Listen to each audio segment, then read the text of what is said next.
came in. Not that one, you read it.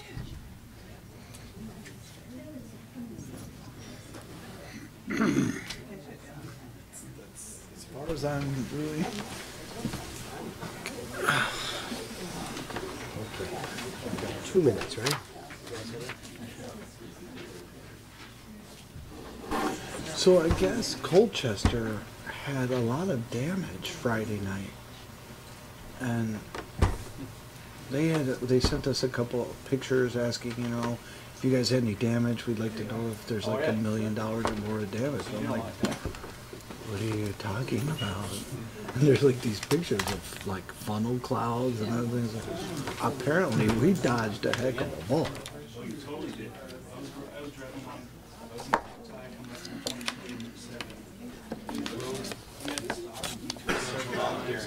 Trees over the road. Chainsaws. Yeah. And fishing. Shoveling was blocked off by the museum. It's great. Yeah.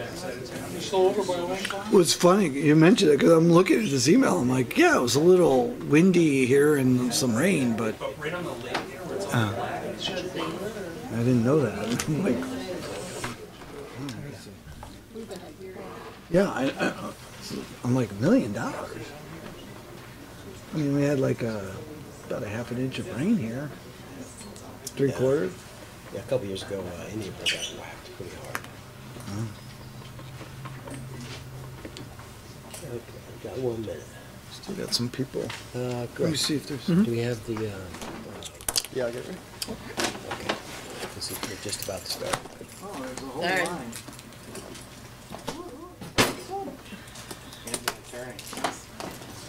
Certainly a spry one. Whoa. It's ready when you are. Oh, it is? Press play. Alan, how are you? Scott, you about ready? Okay. Sam, you're about ready? No? Not play, that record. Oh, whoops, sorry. What did I do? Let's start over again. Just start over, yeah. You running up the sand hill again? You were, weren't you? I knew it. Silly me.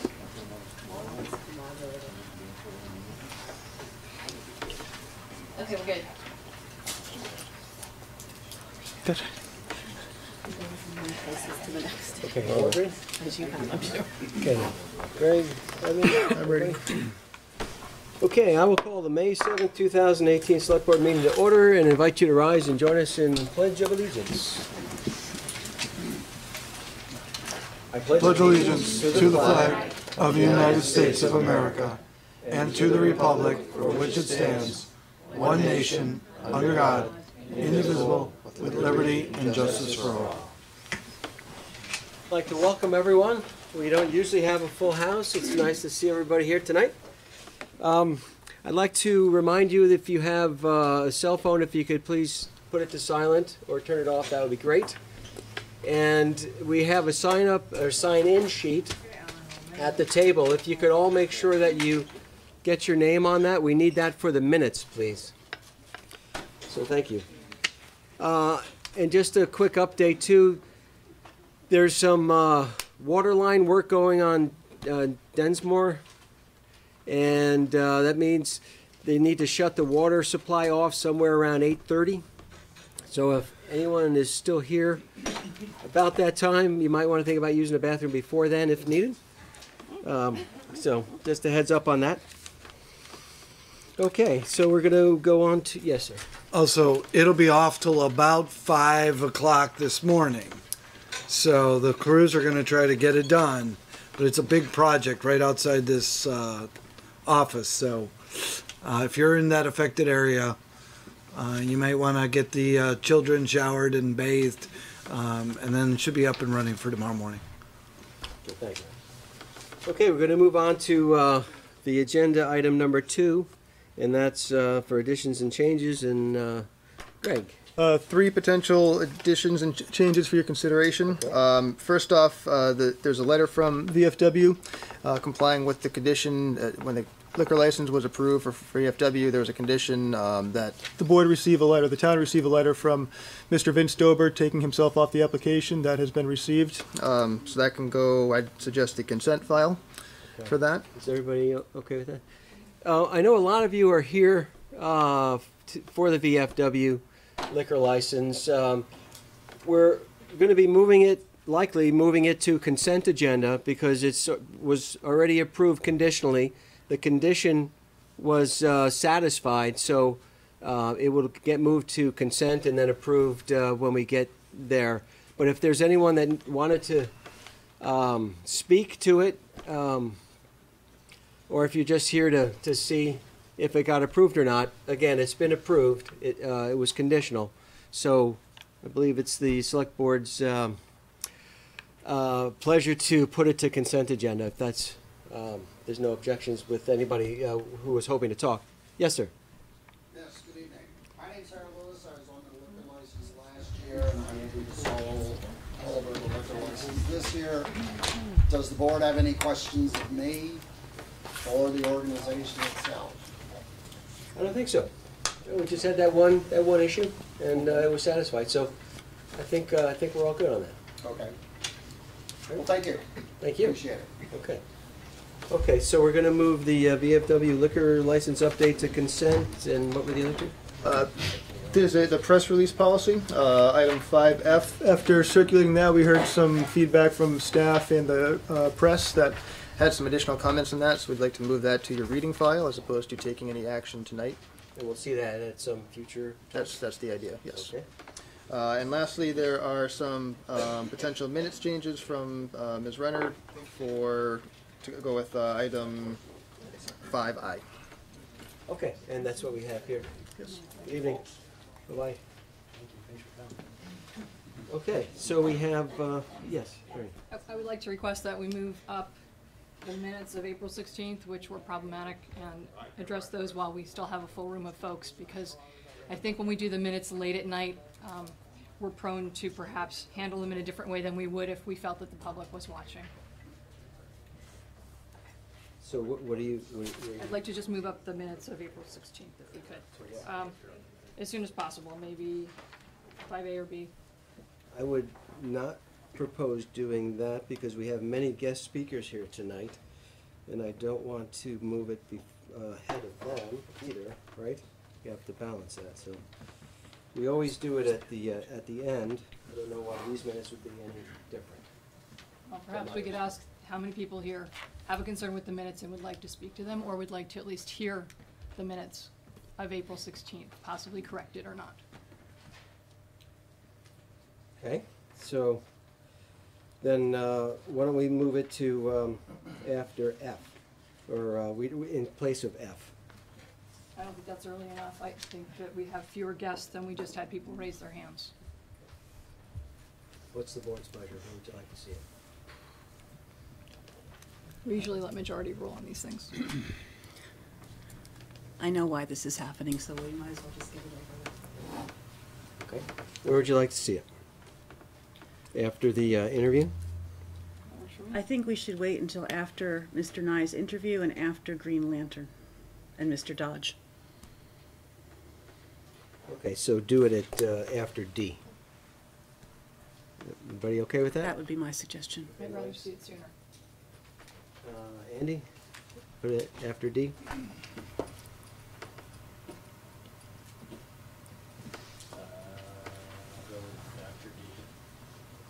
Okay, and we're doing which minutes then? All of them?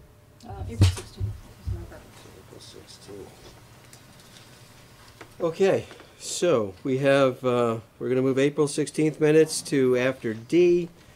We move the VFW liquor license update to consent, and we're moving the business item 5F to the read file, and we're adding the proposed minutes updates from Irene. Yes? Just a clarification, the VFW was also an ad because it was never on, it wasn't on the agenda that was published. Okay. So it's not moved. Okay, so we'll add, thank you for that clarification. Okay, so hearing those updates, do I have a motion to approve? So moved. Thank you, Mike. Do I have a second? Oh, second, yes. Thank you, Andy. Okay, any further discussion about the updates to the agenda? Hearing none, all those in favor signify by saying aye. Aye. Opposed? Okay, motion passes 5-0. Did you have something? Okay. Okay, so we're going to move on to public to be heard. That's a time for the public to speak to the select board on items that are not on the agenda tonight. Is there anyone here tonight wishing to speak during public to be heard? If you could state your name, please. Remember, there's things not on the agenda. Okay. Yes, Patty Davis, Hillside Circle. I just want to relay, I'm just a spokesperson for bikers, runners, and hikers at Saxon, and the only thing I'm going to say, the feedback I'm getting, is Saxon Hill is a mess. Because the Vermont Mountain Bike Association, they already put a map that there's a new parking place, but people are still parking at Saxon Hill.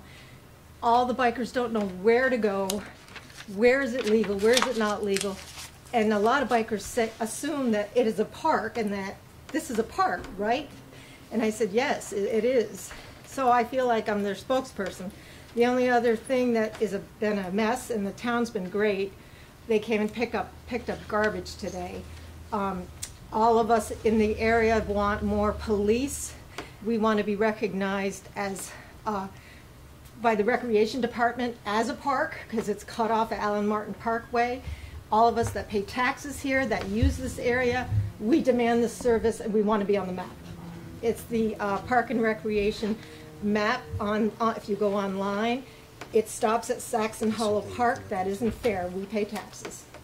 This has nothing to do with the ordinance. This has to do with our rights, the public, the people that use this area, that bought these homes, these expensive homes, and pay taxes. We demand our services and safety signs, like the no shooting zone sign that was taken down.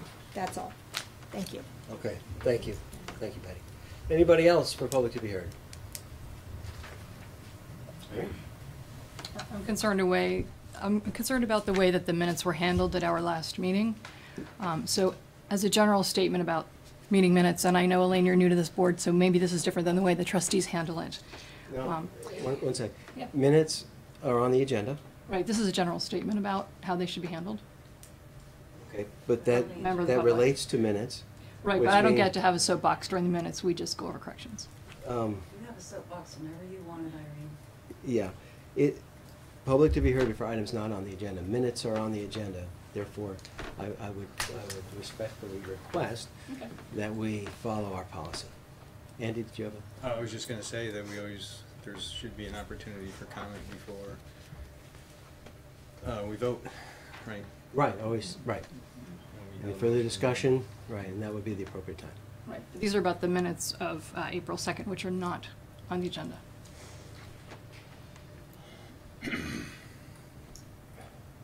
Again, minutes are on the agenda, right? Minutes, and you want to talk generally about minutes. We have minutes on the agenda. That's, public to be heard is for things not on the agenda. So I would really request that we follow our policy. Unless I'm misstating that from the board, okay?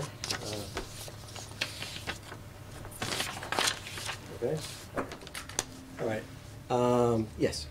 Mona Shepherd, I just want to say that I think you are misreading what's on the agenda. What's on the agenda are minutes, to approve minutes for specific dates. If someone's making a general statement about how minutes are done, that's not on the agenda. So I would just like that note in the record also. Okay. Item I is minutes, colon, and then it has specific ones. Minutes Correct. is clearly on the agenda. Okay. I just disagree, and I would like that in the minutes. Okay, very good. Thank you. Okay, we're going to move on then to our business items. And 5A, which is an interview. Tonight we have Alan Nye, and I would like to invite him up. He's the Chittenden Solid Waste District rep for both Essex Town and the Village of Essex Junction. He's been on it for quite some time. and is on the executive board, and I think you're the treasurer, and going to all the meetings. I'm the alternate, and I never, you're always there, so that's wonderful. So thank you for doing that. And your appointment is for 3 years, and 2 years, and we invite people back to when they want to re-up, so we can hear from them and tell us how things are going, and there may be some questions from the board for you. So, how are things going, Alan? As you noted, that I am now representing the village also. When did that start? About 18 months ago, I guess. It was only made sense with a lot of the joint things that are going on in my mind to, kind of represent the whole organization. So it was a little bit of a discussion within the executive board. The attorney had a little bit of an issue with it, but everybody accepted it, and it gives us a few more votes, and it's weighted voting there based on population. So Burlington has like 9 votes, and we have 6 now. So Excellent. When issues come up, we can deal with those. No, as you stated, I am on the executive board and have been for several years, and am on the finance committee and the secretary-treasurer of the organization. So I think I'm doing a pretty good job of representing Essex in the village, the town and the village. There are a couple of things that are coming up that I wanted to make sure everybody was aware of. The first is that we are having to pay to get rid of mixed paper now at the MRF, the recycling facility. Things that have occurred in China have caused some great issues worldwide, and so instead of getting $70 to $80 a ton for mixed paper, we are paying $30 to $40 to $50 a ton to get rid of it. So the rate for dumping at the MRF is going to be going up. And that responsibility has been delegated to the executive director, or the director, the general manager, I guess we call her. And so there may be rate increases in your pickup at your house based on this. The other item is compost.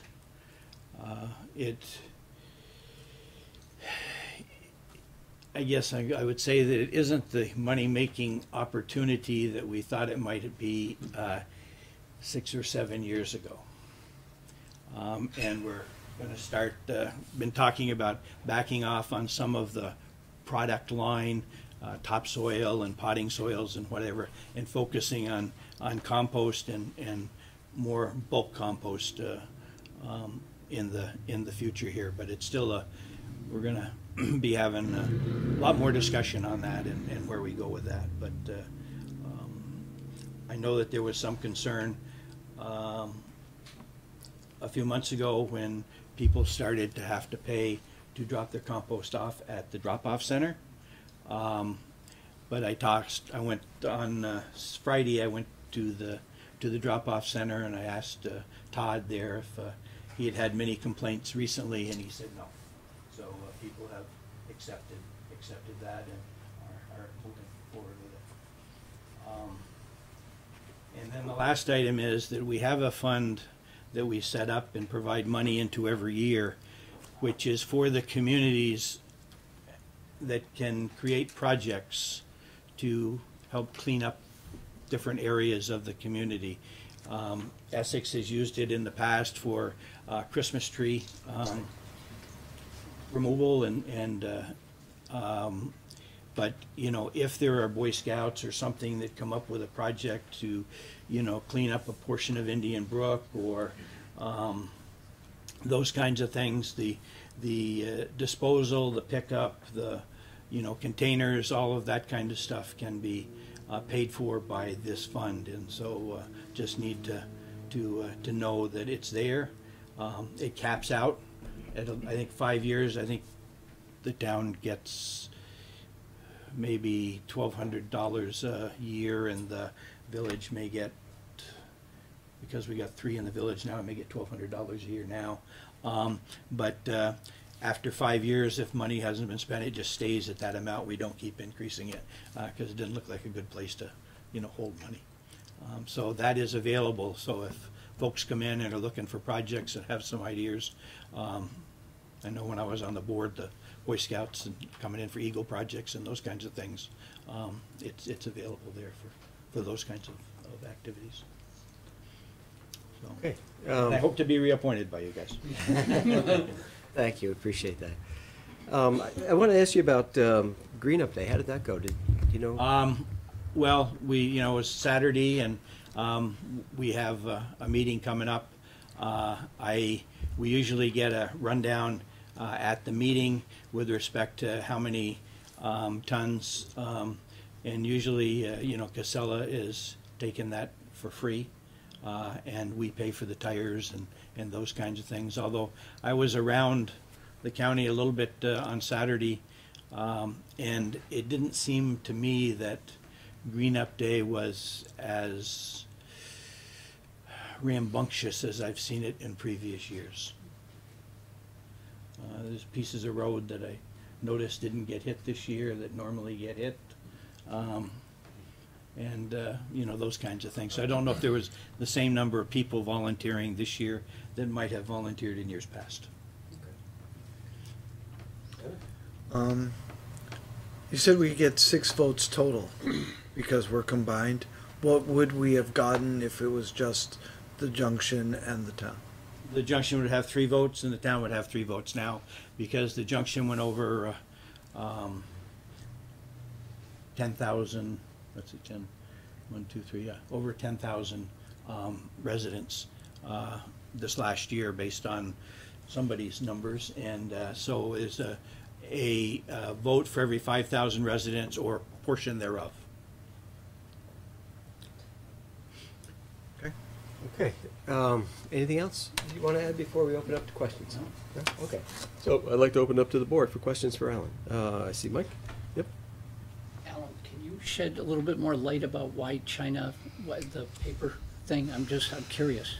Yeah, I don't know that I can speak to all of the issues, but what I've gleaned is that China was taking a lot of dirty trash, and they passed some laws where they weren't going to do that anymore.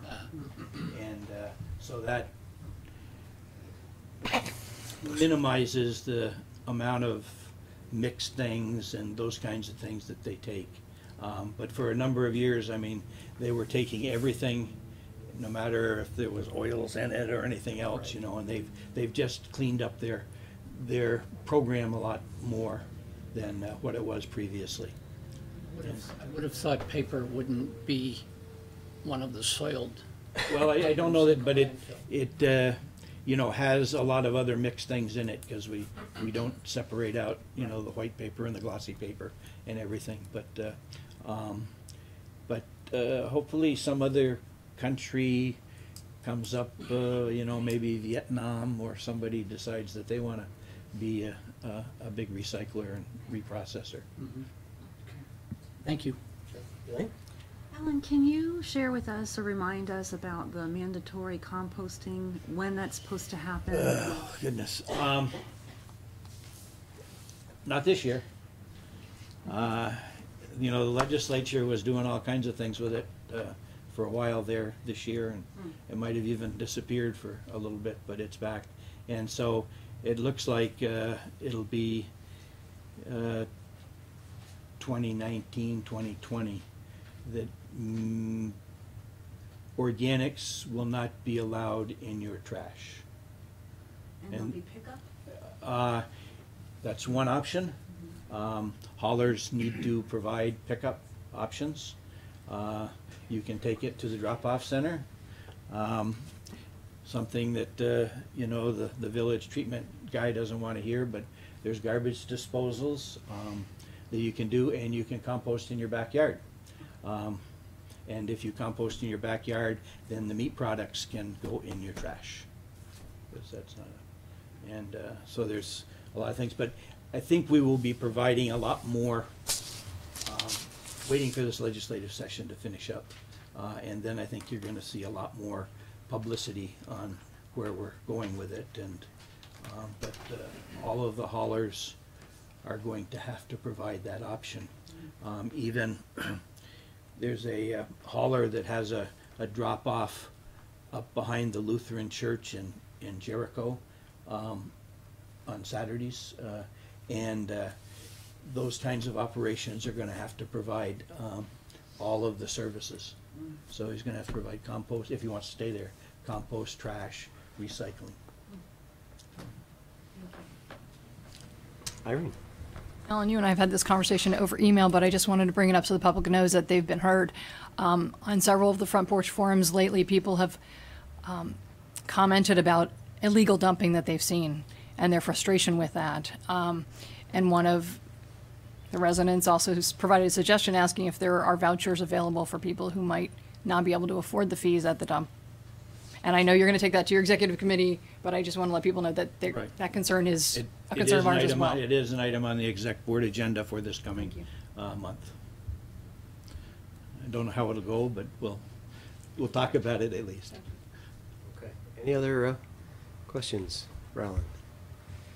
For the haulers, you were thinking for a while, they were discussing about, segregating it somehow to define certain areas for haulers, but that's Off the table. off the table. Yeah, and there were some legal implications with respect to that. Getting into, I guess, we were coordinating trade or whatever that stuff is, so, yeah. Free market reign. Right. The one thing that would be really good, and I know when we were on Saxon Hollow Drive, we did it with a bunch of our neighbors and got a reduced rate. And I know in the condo development that I live in, of course, we have one hauler come in and pick it all up. But if a neighborhood decided that they could get together and go and ask one or two haulers what their prices would be if they did their whole neighborhood, I think they would see significantly reduced rates. Because right now we have 3, 4, or 5 haulers Wednesday, Thursday, or Friday going through, neighborhoods. So I know, if all the folks in the Lang Farm developments could get together and say, we really want one hauler, can we do this, or over on Hillside Circle, or someplace, because we only have 35 units there in the little development I'm in, and our rates are the lowest that I have ever seen. Okay. Because they just, they're in and out of there in about 7 minutes. It would cut down on wear and tear on the streets, it would cut down on fuel use and pollution and all kinds of good Absolutely. stuff. But you don't want the small haulers to go out of business. That's 'cause of correct. that. Okay, so if there are no other questions, I think we're coming back next month with the budget. okay? And Sarah Reeves will be here with that, the new director. Okay, and we'll get the budget in advance. I think it's already been Has it been sent? provided to the town. Okay. Excellent. Yeah, Okay. okay. So, you know the drill, but I'll say it anyway. We may go into executive session and have a discussion, then come out, make a decision, and then somebody from the manager's office will contact you tomorrow. But we really do appreciate. Huh? That's an awful process. So, but we do appreciate the dedication you've shown as our rep for so many years. Thank you. Thanks, Alan. Thanks, Alan. Let's see you tomorrow again. So what's the board's pleasure? Do you want to go into executive session later for this, or do you want to do it in an open? Open, okay. Yes, Are there other candidates? No, then it's not necessary. I move that Alan and I be appointed to the Chittenden Solid Waste District, reappointed, excuse me. Okay, thank you. Do I have a second? Second. Okay, I think Irene got that one before you, Elaine. Okay, all those in favor of reappointing Alan Nye to the Chittenden Solid Waste District as the Essex Rep signify by saying aye. Aye. Aye, opposed? Okay, motion passes 5-0. I guess you can pass, we could just shout. Okay, thank you. Thank you all. All right, we're gonna go to item 5B, and that's discussion about submitted petition regarding representation issues. So I presume, Irene, you're gonna? So, point of order. Yes, sir. I just wanna, I brought this up during our discussion about our conflict of interest policy, and this seems to be a case where this might apply, and I just want clarification. I'm not objecting at all to the discussion. I just want to understand whether this Article 5 prohibited conduct of our conflict of interest policy, Section B, says a public officer shall not represent, appear on behalf of any person or organization in a cause, proceeding, application, or other matter pending before the public body in which the officer holds office. So I'm curious whether the board considers that to apply in this case, and that someone else other than a select board member should be the spokesperson for this issue. Greg or Evan, what are your thoughts on that? It seems To be pretty clear, but we could waive it if we so choose. We can waive it, true, but why have a policy if you intend to waive it? I would say that it's the select board's policy and you are the arbiter of whether it applies or doesn't apply. Okay. I'm uncertain if it does or not. It sounds like it does apply here, but thoughts? I'm gonna ask Andy if he'll read that one more time, because I Yep. don't have a copy of it with me. So the public officer shall not represent or appear on behalf of any person or organization in a cause, proceeding, application, or other matter pending before the public body in which the officer holds office. So as I said, I'm not objecting to the topic we're going to talk about. It's just a question of whether we should have someone other than a select board member be the spokesperson. Okay, if we go that route, then I presume we'd want to postpone it to allow that person to prepare, because I presume Irene probably was going to speak to it, but I'm not sure. Mike? The only thing that I would suggest Yes. is that, unless I'm misunderstanding, this is not an action item tonight, this is a discussion. I think Andy's got a good point. If it were an action item, then my suggestion would be that we table it and let someone prepare, other than Irene, to bring it before this board. Okay. But I think because it's not an action item, it's an item for discussion.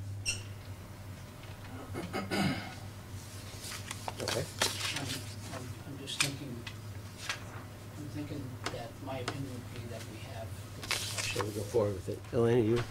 I appreciate Andy's calling our attention to that, and I agree that I think that it should not be a sitting select board member who presents a cause to the board.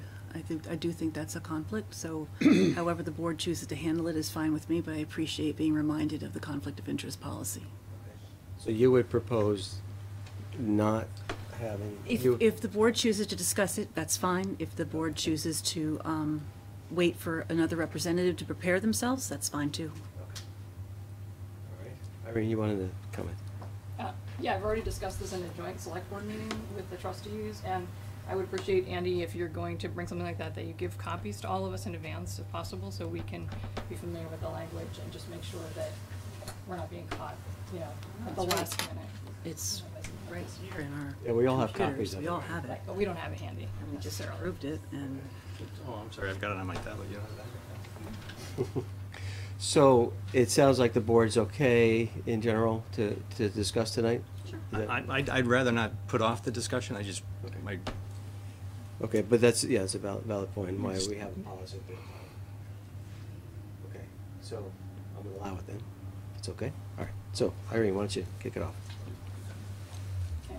As you may be aware, there's a petition with 280 signatures on it that asks the select board to acknowledge and remedy the fact that 11,000 residents who live outside the village of Essex Junction lack representation in municipal matters compared to their village neighbors. In other words, there's no one speaking for just the interests of those outside the village residents as the consolidations of the town and village departments move ahead. For example, this unequal representation should be as much of a concern to everyone here as the issue of unequal taxation on behalf of the village has been. If you paid close attention, you know that our consolidations have begun to address the disparity in taxes by shifting expenses over the past 5 years. On the other hand, the disparity in representation has not at all been addressed. The boards continue to put forth plans for merger and plans for consolidation without acknowledging or attempting to remedy this representation deficit. I'd like us to find a way to remedy this foundational problem once and for all so that every voter can feel confident that they have representation in meetings like this. Fair outcomes will only result from a balanced negotiation. We know that can be done because we've seen the school board designate outside the village as a district for a very long time. How could we create this balance? Well, first of all, we could encourage the town outside the village to form its own overlay district, comparable to what the village did many years ago, 125 years ago, with its own board of trustees. Another way would be to increase the size of the select board to accommodate the 5 village trustees, as well as 5 outside the village trustees. In that way, this board would act as a 10-member at-large board, so we would all represent our districts, as well as be at-large members depending on the type of issue that we are considering. Those 5 members from each district could act separately whenever a hyper-local policy or a committee or a budget item arose. I'd like us to see equal teams when discussing matters that affect equity, as well as consolidation. I can't think of an issue that's more pressing for all of our board members than making sure that all voters see that someone has their back at this table. Thank you. Okay, comments from the board on that statement? Anyone who wants to go first? Mike? I believe at the last joint meeting that we had, it was, I believe, unanimous decision on the part of both boards that this was to be an item, a work product item, if I'm not mistaken, and that the direction that both boards were going to take relative to consolidation and governance were going to be brought up because we all agreed that it was an important issue to be resolved. So I appreciate the comments. I, to be honest with you, would prefer to see a 10-member select board with 5 members from each district. But I believe that's a decision that has to be made by both boards. I am not in favor of an overlay district. I think that we can do better by having an expanded select board with 5 members representing each district. So, that's my opinion. Okay. Anybody else? Elaine? I'll just add to what Mike said by saying that our boards have been actively discussing this topic for quite some time. We've been made very clearly aware of the situation. We're working on it. It's something that takes an enormous amount of time and effort and requires a lot of legal assistance and statutory assistance. It's not this limitation that the select board or the trustees have set upon themselves. Our charters are in statute, our governance is in statute. There isn't a quick way to fix this. So we're already working on it, and it's taking time. And while I understand the sentiment and I appreciate the sentiment, it takes time to do it, and I think we're already working on it. During the joint meeting discussions? During the joint meetings, the conversations our boards have had separately about it, we interviewed and hired a manager on the premise that we were going to work towards it. And we are all working hard on this topic, and so this just kind of feels like repetition. We're really, really well aware of the concern, and we're working on it, and we're working on it. Okay, thank you, Lenny. Andy?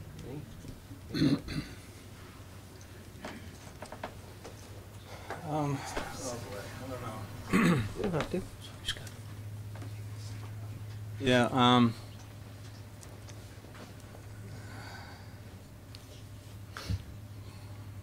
don't know, there's many places where representation isn't necessarily equal.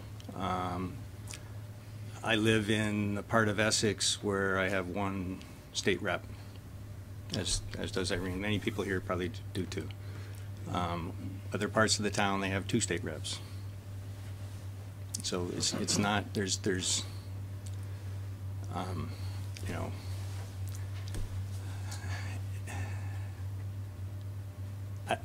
I don't know if that's somewhat relevant, but you know, it's a fact of the way governance is set up.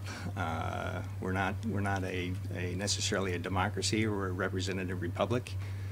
The laws that we have define how we're represented, and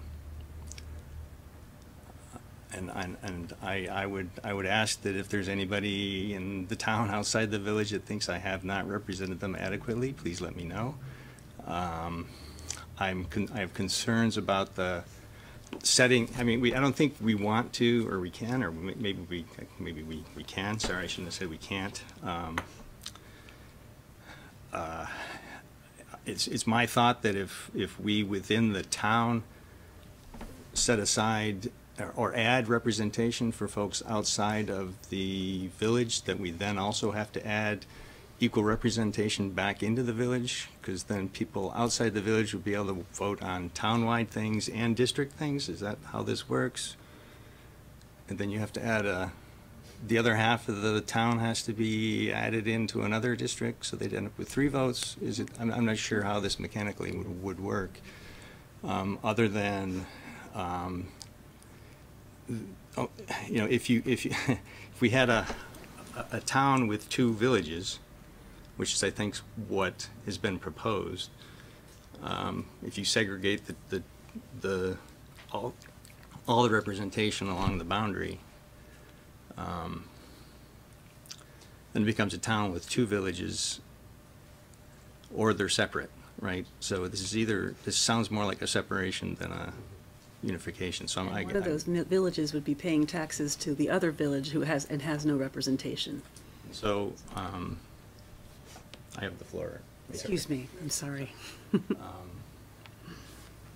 So I'm kind of I understand the fact that folks that live in the village get to vote on village issues. They also get to vote on town issues. People outside the village get to vote on town issues, because that's the municipality they are a member of.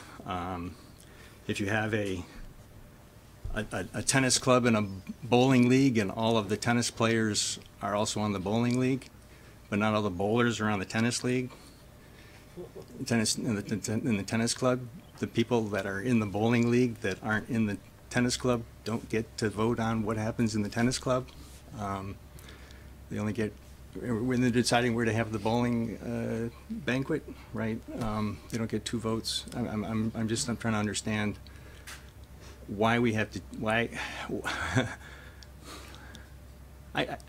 sorry, I'm rambling here. Stream of consciousness. So I understand the whole the thing of that there's the 2 entities overlap. Some residents are members of both, but I don't understand how we're failing to provide adequate representation for folks outside the village. During our joint discussions, we have a list of things we want to include, and one of those is representation. You know, this thing. So that's, even without this petition, we're doing that anyway. We plan on studying that.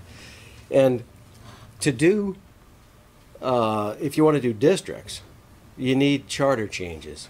No way you're going to put representatives appointed by anybody outside the village and assume that they're going to represent outside the village only, when the people in the village are paying taxes for the whole town.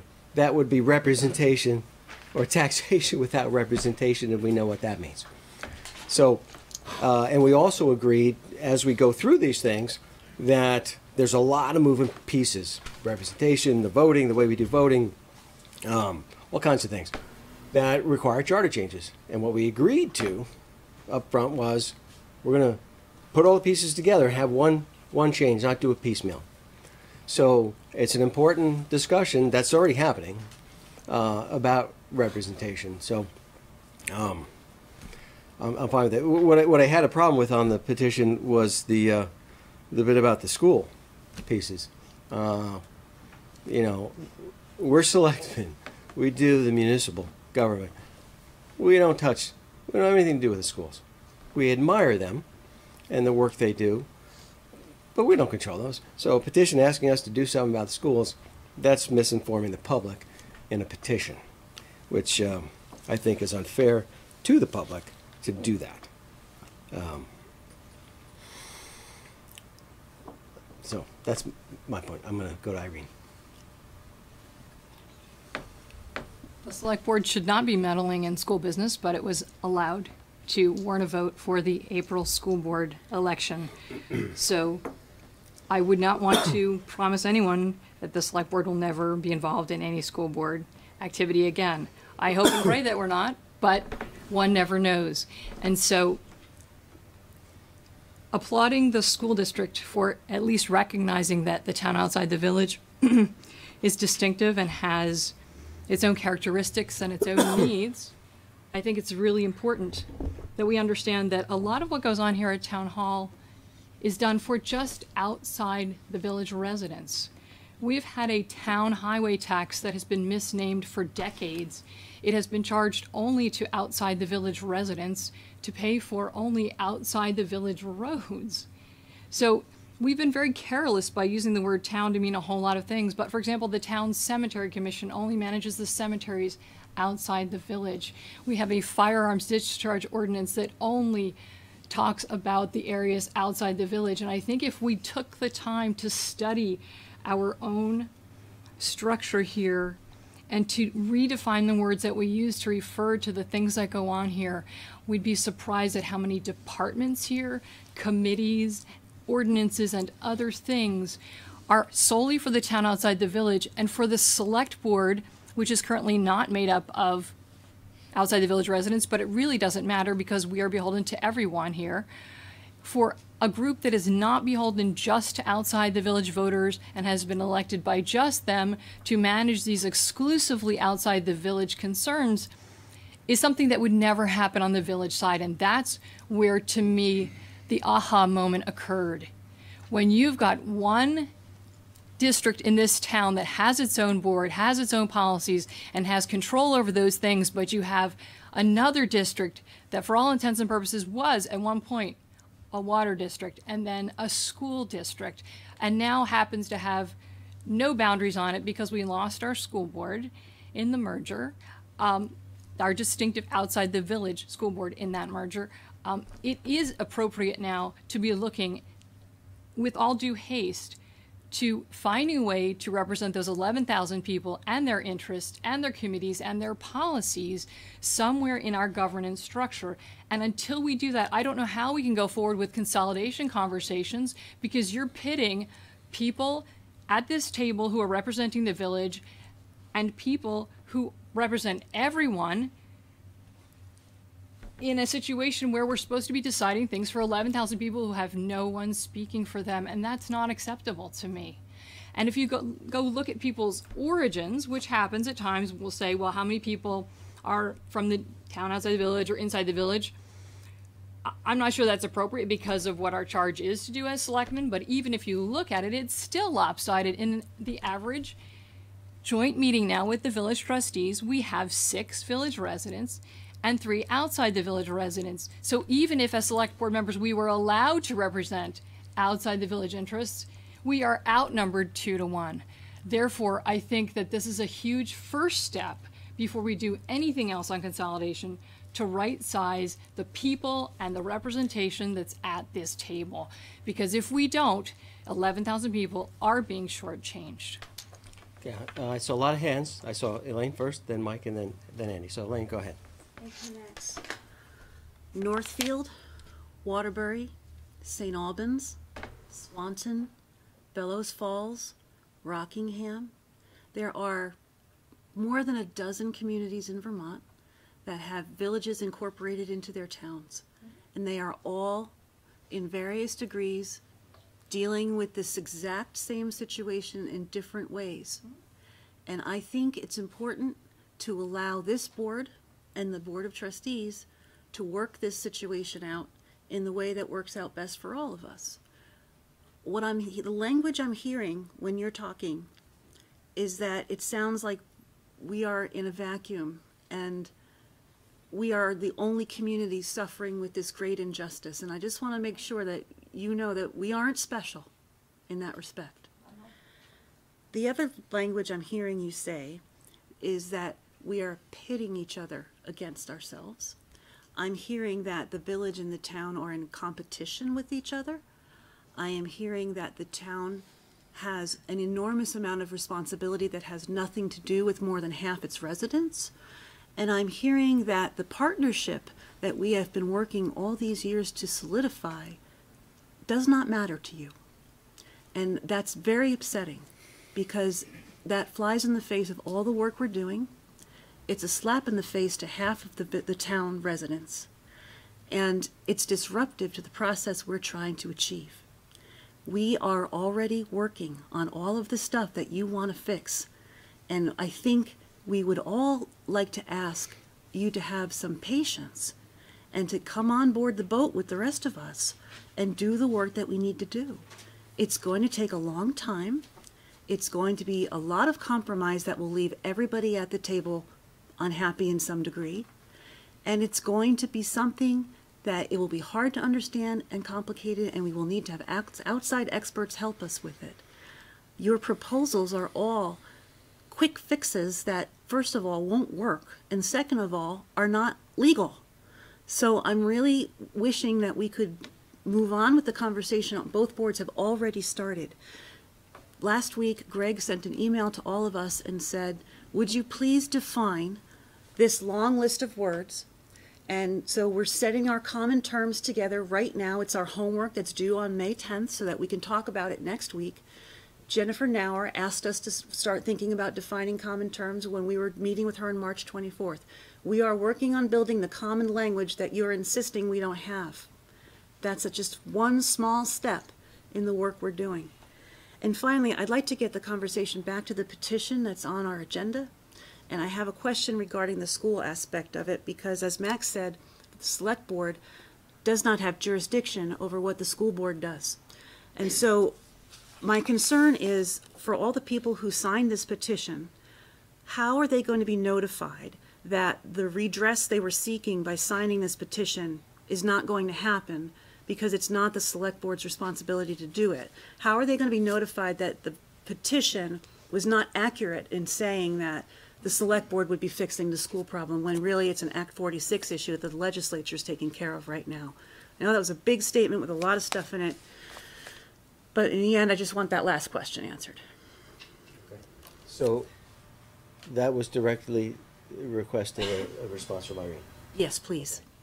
Are you comfortable? Sure. Yes, if you can keep it kind of short, because I want to let Mike and Andy go too. At the time the petition was begun, there was no knowledge of Act 46 or the fact that there was a remedy among the petition signers, and there also was no knowledge among the school board members that there was even a problem with the ballot that was warned here. So we're all learning as we go along, and as I said, because the Select Board is looking at this governance picture, and because the Select Board does not have assurance yet from the legislature that a bill has passed correcting the hiccup that caused us to warn the vote in March for April, the Select Board should be keeping its eye out, I think, as it looks in town and village governance for anything it recognizes as a red flag. And then I would hope we would raise that with our school board friends and let them know that, hey, not only do we see that Act 46 had a little issue here that might be corrected through legislation, but have you ever thought of X, Y, or Z? It's purely to get us brainstorming, since we are the ones who are sitting around thinking about governance issues. Last I knew, the school board had already merged, so they're dealing with sort of the aftermath of merger, whereas we're still putting some of the pieces together as far as I'm concerned. And that's why I included the word school, because I don't want it to be exclusive of anyone. I want us to keep our thinking caps on. May I respond just to that one quick thing? 2 seconds. Real quick. May I make a suggestion that in order that we address the concerns, that this board and perhaps the Essex School, the ESWD, send a letter to Representative Giambattista, who sits on the Education Committee, to say, we would like to receive your assurances that Act 46 remedies will be addressed at the opening of the new biennium in January as soon as practicable, so that we can be saying that we are paying attention to this issue, so that our school board is able to warn the issue properly in April. Actually, That is staff is something already we could on do. that. Yeah, they're doing that letter. And I presume the school board probably do the same thing as well. So thank you. So I'm going to go to Mike next. Yep, sure. Again, I refer back to the last joint meeting that we had, and just my own opinion here. I'm not in favor of a quick fix. I think we see enough of that in Montpelier where you have to go back and double check, or you get half of what you want and then you wind up having to pick it up again. I am much more in favor of a thorough research of the issue before we go and propose a charter change. To that end, one of our assignments is to comment on the work schedule and the work progress. And the 10 of us are going to have an opinion on what needs to get done in what order. I agree with the earlier statement. I think that before we can have a board that equally represents both the town and the village, I think that the tax inequity issue has to be resolved. I do not see that as a quick fix, but I think in order to have a board that would be free from that yoke, I think that's one of the things that I'm going to suggest at the joint meeting be one of the first things that we deal with. I think the second thing, and not in any particular order, but for me, the two biggest things are, does consolidation, do we take a breather? Do we table it here?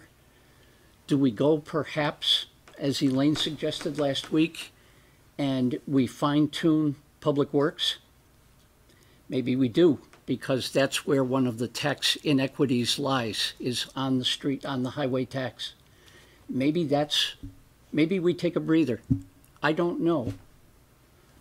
My opinion is not the only one that matters. But I think the point that I'm trying to make is this is not something that you can just do by flying by the seat of your pants. And I am not going to support a temporary quick fix. I think the boards need to be able to do their work, prioritize the things that are going to allow us to have an equal board, and then move forward from there. Thank you, Mike. And do you have a comment? Yeah, I'm unfortunately going to repeat myself. I did take an oath to serve the entire town of Essex, and which includes the 11,000 people that have been mentioned outside the village. And again, I invite folks to tell me of how I've may have failed, or any of us may have failed to adequately represent those folks at this table. Thank you, Andy.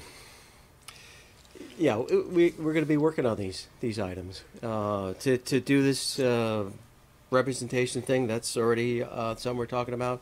I went to ADL, listened to the 7th grade presentation on options for going forward, and that's one of the recommendations they had is when we come up with a new consolidated government, perhaps consider 2 districts. So, yeah, it's something that we said we're gonna be discussing, and I agree with Andy. All selectmen, when you're elected by the entire town, you're obligated to represent the entire town, and the people vote you in regardless. So you have the authority to represent everybody, and regardless of where you live. Mike, you're in the village. Elaine, you're in the. I don't see that you would have any conflict making sure that you represent the entire town. I live out just outside that, and I consider the village as well in my consideration. So, so I think we can get there if we work together. If we get back to this petition, it really wasn't even necessary. I mean, the selectmen can bring these things up by themselves to the board, and you don't need signatures behind it. I mean, that's what you can bring these things up and ask for them to be discussed. So I think we're on the right path. We're getting there. What I said before at our joint meeting is that we want to make sure that we're allowing the and encouraging the public to be heard in this process from the entire community, so that we can validate where we are and where we're going with them and move forward together. So, Irene. I think it's one thing to listen to the public, and it's another thing to have decision makers at the table. I've spoken to at least 2 members of this select board in the last several months who have insisted to me that there are no only outside the village issues. So it is a ongoing learning process, and I hope that in 2 more months people will tell me things that tonight they are denying are true or false or whatever. But I think we all have to be gentle with each other, and we all have to keep brainstorming and thinking through these issues as much as possible, because yes, there are issues and committees and other things that the select board is not the most appropriate board to legislate or regulate or monitor those activities. There needs to be some group of people from outside the village only, with that as their sole purpose, who are either elected separately as an overlay district or that are folded into the select board with all due haste. We can put off anything we want for as long as we want, but if we don't fix the representation, then every decision that we make sitting at this table as joint townwide select board and village district board is not being done with the interests of the 11,000 people who need exclusive representation comparable to what the village trustees bring to that table. And that would require a charter change, which we already said we're going to do one charter change, so I don't see that happening, in my opinion. But okay, any other comments on this? Do you want to take comments from the public? When we're done, yes. Okay. The one other comment I'd like to make about the error that was in the legislature language. There's a letter I know that the staff is going to send to encourage them to make sure they correct that. But you know, things happen. Maybe it won't happen, but we'll need to make sure that we have our staff and our attorney working with the school board and their attorney to find some fix that if the legislature doesn't come up with it, that can work. I don't know what that would be or how that would be, but got some smart folks that we can put effort into to make sure that that we do that correctly. I just, if you don't mind, sure. Happy to work with the school district on either a letter from the town or a joint letter from both of our entities. I'm trying to get the legislature to do that, but also should the legislature fail, which we hope does not occur, that we are prepared to be able to have a conversation well in advance of candidates and others, that we're on the same page to get what is in their charter and what is in the interests of the town residents having the representation that is proposed in the school charter, as well as Westford and Village of Essex Junction, if I remember correctly. And I did get an email from their board and responded that I would also be happy to meet with them at any time to start working on that process. Okay, thank you. Any other comments from the board before we open up to the public? Mike? Just a suggestion, I don't have a comment, but just a suggestion, Mr. Chairman, given the hour and what we still have left on our agenda, might we suggest that comments that are the same as a very quick, I agree with so-and-so, and down we go, and just leave the comments to separate ideas. Okay. Is there anyone here in the audience wishing to speak tonight on the petition topic? Okay, so we have, okay, keep your hands up high. Okay, so there's 1, 2, 3, 4, 5, 6. Okay, so we'll do that. We'll go through once. If you could keep it to just 2 minutes or less, we would greatly appreciate it. And if you heard somebody say something that you agree with, please don't repeat it. Just say I agree with what that person said. Just as Mike said, to keep it going. So I'll just go from left to right, I guess. Pardon? We'll let Martha, you have the school thing, so do that first. Okay, we could start with Martha. That's fine. Martha Keith. My first comment is a personal comment. It comes from being a member of the board that doesn't come from the board. It was very disconcerting to find out about this petition on the day of our budget vote, not having ever been informed that the school was going to be mentioned in the petition, and I found that disrespectful. Secondly, I think I heard a conversation or a piece of this conversation that talked about the school had found a way to do the separation between the town outside the village, the town and the town inside the village. The fact is that the taxing districts are different. The town outside the village is taxed separately on school matters from the town inside the village and from Westford. And I think that makes it a different setup than what you face as a municipality. Thank you, Martha. Okay, and I'll start with the gentleman right there. Yes, if you could state your name for the record, please. My name is Richard Jesse, and I guess the simple comment that I would like to make is I think the representation issue is an extremely important one. It is an issue that, at least in my personal opinion, needs to be addressed, as hastily as possible. Granted, it's complex. But quite possibly, I guess my feeling is that the representation issue needs to be addressed before many other consolidation issues need to be discussed. Okay.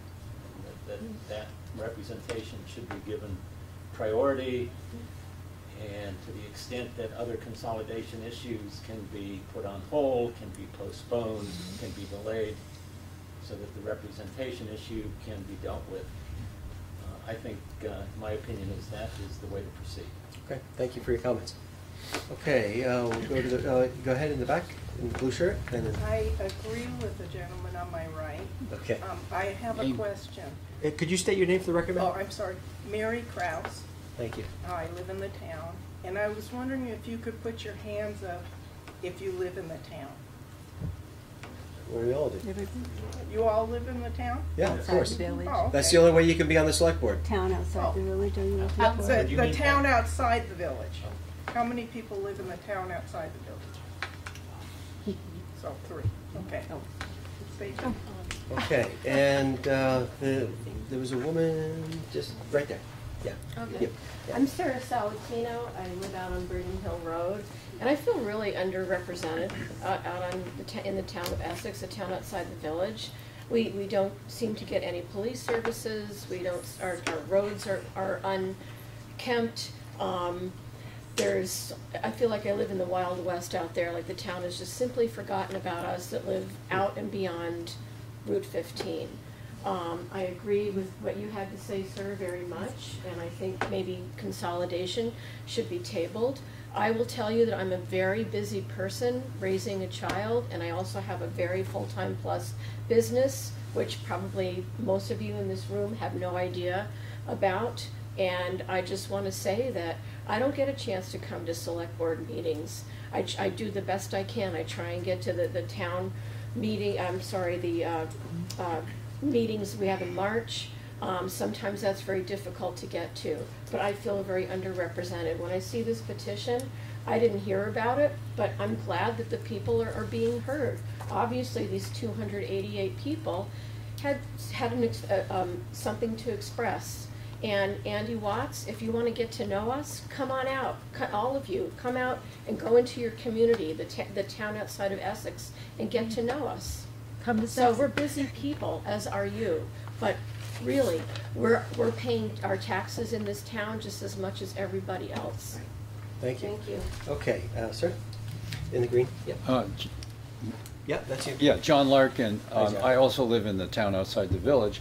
I just want to agree with the people in the back, next to back row, especially, and I don't, you know, and with you as well, that we do need, we need to feel that what is happening in respect to the possible merger is going to be done fairly, so that we all feel that we're properly represented.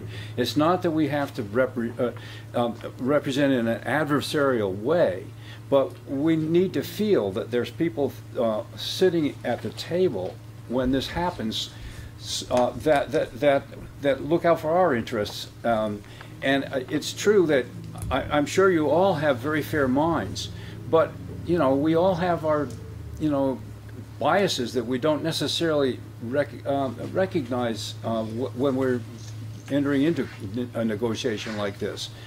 So I think that I think that you need to listen to what Ms. Renner is saying, because she's got some very good points, and sometimes I suspect that she's, you know, not being heard.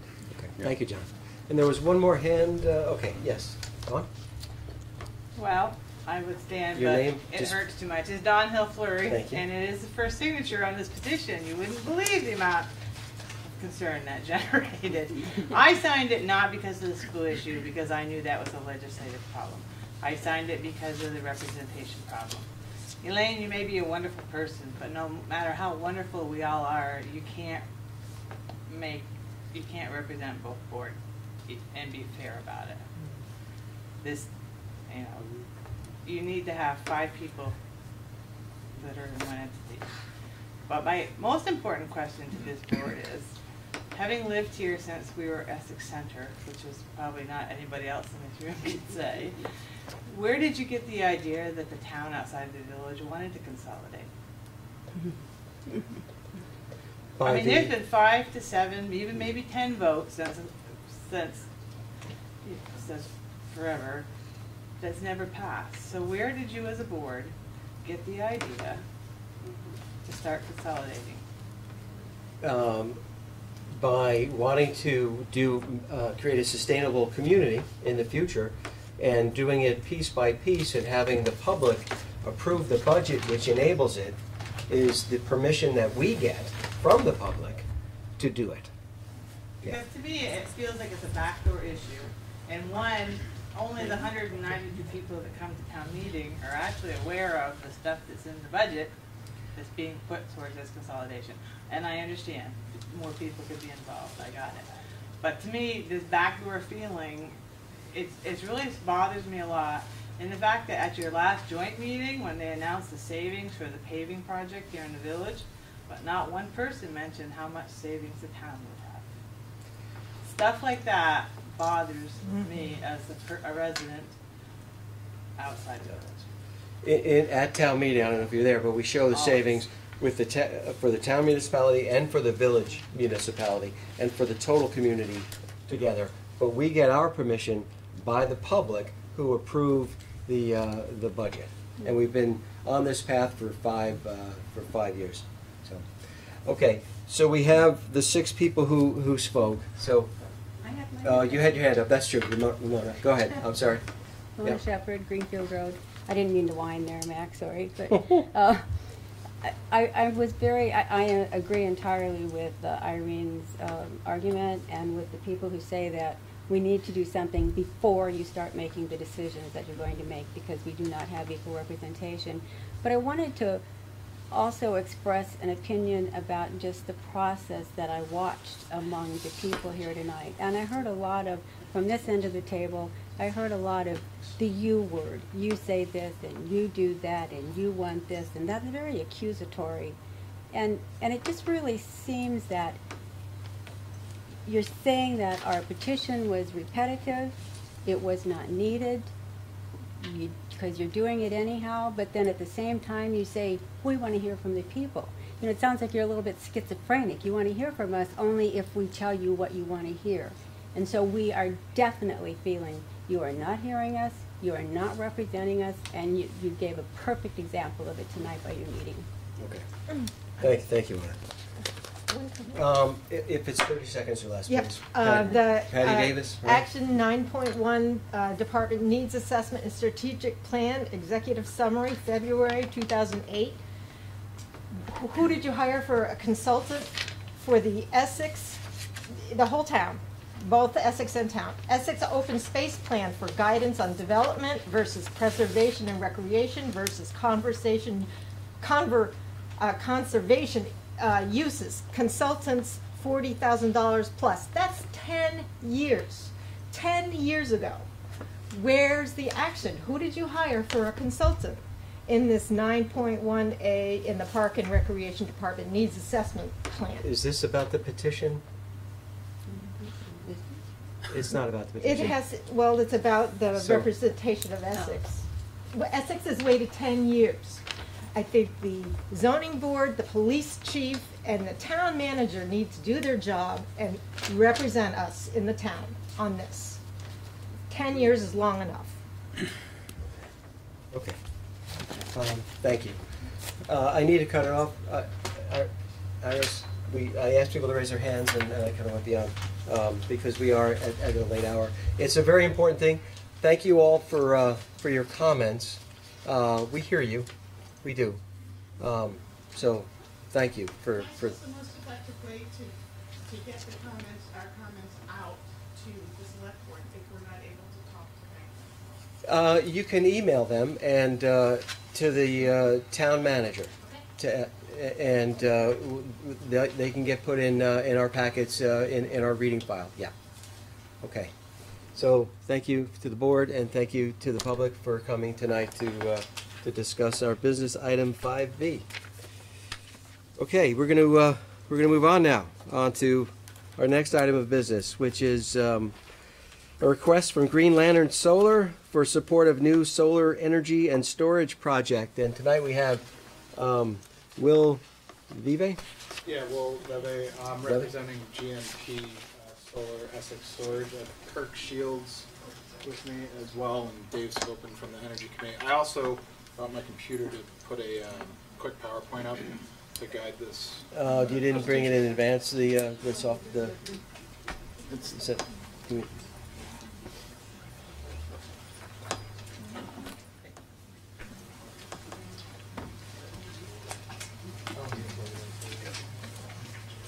Okay, so we need to give a few moments to get set up here.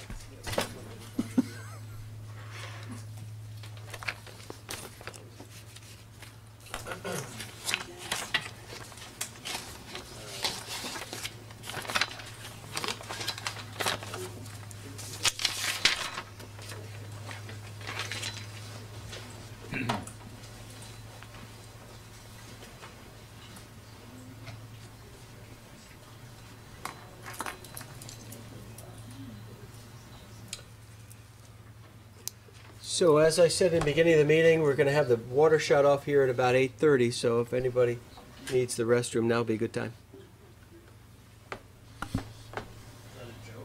Not a joke. No, the water's being turned off because they're working on the water main, and it's literally going to be shut off. They wanted to start at 7, and Evan asked them to wait. Yeah. It's going to shut off soon, and it'll be back on around 5 in the morning or so.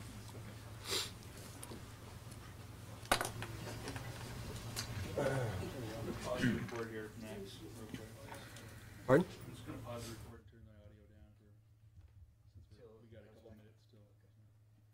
All right, so yeah, we'll take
Okay, we're back. We're going to again. This is about hearing from Green Lantern Solar for support on the new solar energy and storage project. And you want to walk us through it again? Just state your name, please. Yep. I'm Will Veve. And with you tonight, we'll go down. Kirk Shields with Green Mountain Power. Okay. Okay. Good. Well, welcome tonight, gentlemen. Yeah, interesting project. We have had the report in our prior packet and read it, and it sounds pretty exciting. So, you want to walk us through it? Yeah, we're here to go through what is the 45-day notice package is what you received. This PowerPoint will go through all the top points of the project as it's designed over at the Chemo Inc. property on the old sand pit. If we can go to the first slide, I'll introduce Kirk Shields, who's the lead on this project. Just as some background, Green Lantern's partnered with Green Mountain Power, and GMP Essex Solar Storage is the entity that is permitting this project. So. Yeah, we'll go through this real quick because I know you guys are jammed on time, so we'll blow through it quick. But one of the things I thought would be helpful is that we get a lot of questions like, why are you doing this and why are you doing it here, that kind of thing. So having some high level context usually helps. We're seeing a lot of solar now in Vermont, and we're getting more and more solar in our power portfolio for serving customers. One of the big things that we're seeing though is that regional transmission costs are rising over time, and it's one of those costs that we have little control over. So as we're thinking about our rate structure and trying to find ways to mitigate upward rate pressure, driving transmission costs down is one of those things that we try to do. So one tool that we have is to try to reduce the amount of peak load later on in the day that it gets used by customers and gets allocated. We get our costs from the region allocated based on the most energy we use in a single hour during a month or in a year. So as much as we can shave that peak load down in that 1 hour, costs to GMP get reduced from the region, and of course those lower rates to our customers as well. So that's one of our strategic initiatives, is try to target peak loads, try to get peak loads down as much as possible so that we can optimize the transmission costs and lower those for customers. All right, if you want to go to the next one. So one of the tools we have is to use battery storage to be able to take solar energy into the battery when solar energy is abundant, and then fire it at the peak loads later in the evening. Our peak load used to be like 1, 2 o'clock in the afternoon, but now it's moved with as much solar as we have. It's moved later in the evening. It's like 6, 7 o'clock when everybody gets home, turns on air conditioners in the summer. So we're able to absorb a lot of energy during the daytime hours, and then when we have a forecasted peak, we're able to use a battery and target peak loads and shoot at the peak loads, try and get those down as low as possible. So with a project like this, we have a couple of projects going on around the state. We've done solar projects in the past, but this is a way to supercharge solar by pairing a battery with a solar project. So we've partnered with Tesla. We're using 2 megawatt power pack batteries that we're going to be using with large utility scale solar arrays in selected sites around the state, and we'll be doing those to target the peak loads.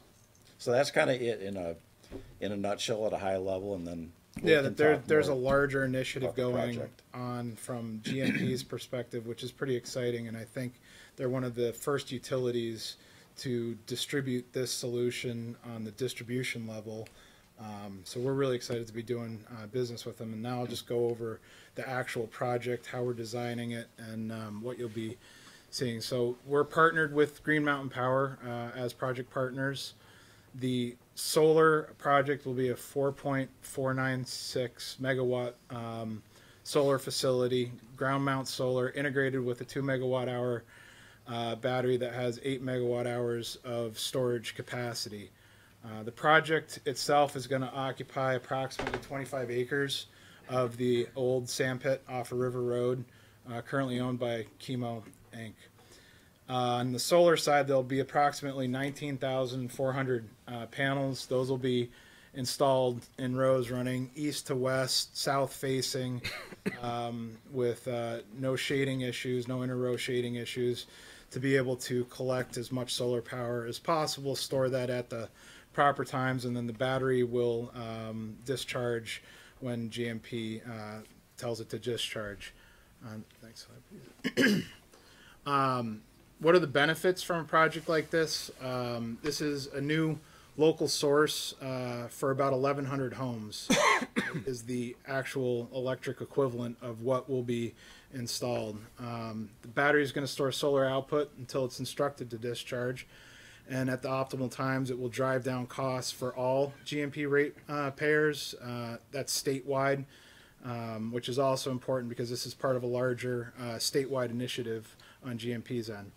The battery system is going to allow GMP to maintain service for local loads in the event of extended power outages or disruptions. And real quickly, that's an islanding solution, which basically would allow for higher grid resiliency and the ability to keep the power on if the lights go out for an extended period of time, where before that would not be possible or let me jump in on cost that one, effective.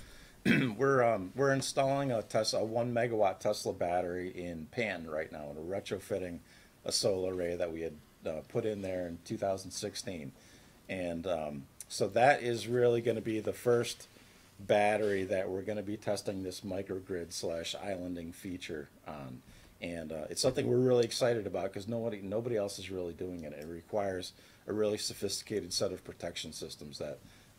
Once we develop this skill and this muscle, we'll be able to deploy it in other areas, and it's happening now. So that battery will be going in June. When this project goes forward this time next year, we'll be able to exercise that muscle with this project as well. So it's a pretty cool feature to be able to island and provide microgrid services at a scale like this. Yeah. Another benefit that's an important one to everyone that's here as well is the additional taxes that the project's going to pay, the property will pay, and that's done through the Vermont State Solar Tax, which is a distribution of the installed equipment's value, which is then prorated at the town's mill rate. And for a comparison, I believe the town of Milton, on a similar project with the battery plus solar that GMP is doing, is seeing about $22,000 a year in their tax revenue go up on that single project. So that's also an important part. Important to all of the projects that we design is low impact. This is a perfect solar site on a played out sand pit that's well located and out of view. We're limiting impervious surfaces. New surfaces will be limited to transformer pads, equipment pads, and battery pads, and any needed upgrades to the already existing access road into the site. The native soils are going to remain in place, and the areas around the array will remain vegetated, and the land inside and around the perimeter of the fence will be periodically mowed as a ongoing maintenance. And as part of the reclamation aspect of a sand pit is the planting of vegetative material. GMP employs pollinator friendly mix, which encourages the bee population to be as strong as possible, and as well as greenlands and all, yeah. all of our projects. Yep. Pollinator mix. Yep. There's minimum vegetation clearing. All of the negative aspects that have happened to this property have already happened through the years of its operation as a sand and gravel extraction business, and there's very limited vegetation clearing for shading issues, and no need for any blasting, so the construction process is going to be streamlined and straightforward. On construction and operation, we expect process to be about 16 weeks from beginning to one in a set of about 3 phases. Phase 1 will be the construction of any of the upgrades to the access drives and the equipment pads on site within the project. Phase 2 will be the actual construction of the array, whereby the racking is delivered. Posts are a ground mount post system, which is a pounded post that goes into the ground with a machine. There are no footings or extra concrete for the post. It's a very minimal impact, allowing us to remove the project at the end of its useful life without a lot of issue. Phase 3 is the installation of the solar modules, the batteries, the inverters, and wiring. That's the basics of the phase of construction over that 16-week process. The first 8 weeks have the most activity with trucks coming in and out. Following completion of the system being mechanically complete, it will go through a system test and operation phase in coordination with GMP to make sure that everything's been built correctly and can interconnect safely with the distribution system. For site access and equipment delivery, the project is at the end of the access road on the high plain. We're accessing off of River Road. The solar panels and rack components will be shipped on pallets, and everything is typically delivered by tractor trailers. Smaller trucks will be utilized as well for smaller materials, and we expect 60 plus or minus truckloads to be delivered over the course of an 8-week period. Like I said in the beginning, that's when all the heaviest construction phase will commence and take place. Outside of that, like I said, everything else will be work trucks, box trucks, and regular pickups. On the support side of the project, we've been doing a lot of work in our permitting phase. Right now we're in the 45-day notice phase. We presented this project to the Essex Energy Committee. We received a general letter of support from them, which we're very happy to have, and we're excited to be working with them towards their renewable energy goals. It's an important project also for the state as well and their renewable energy goals. So Dave Scopin's here from the Energy Committee, who's been instrumental in working with the committee and ourselves. So we, and if Dave has anything to say there, we thank him very much and the committee for that letter of support. The Regional Planning Commission, which is Chittenden County Regional Planning, has also issued a general letter of support. They also had some general comments for us, which was to address slopes and stabilization within the project site, which will absolutely be addressed, and we're working with our civil engineers to make sure that all of those comments are perfectly addressed before the application is complete. On top of that, we're working with abutting landowners who've sent in comments as late as of 2 or 3 days ago, and same comment on slope and stabilization. We're working with them and other abutters I'm actually taking meetings with when they come back from their vacation next week, and everything has been generally very positive in coordination with us working through the project on the 45-day notice aspect. So that is a pretty concise report of where we're at on the permitting process. We will be planning on filing a complete petition right around June 1st, which is a few days after the 45th day of the notice period. So with that, I thank the board for taking the time to listen to us, and we are here to answer any questions you might have about the project. Okay, good summary. I'll open it to the board. Questions about the project? Anybody?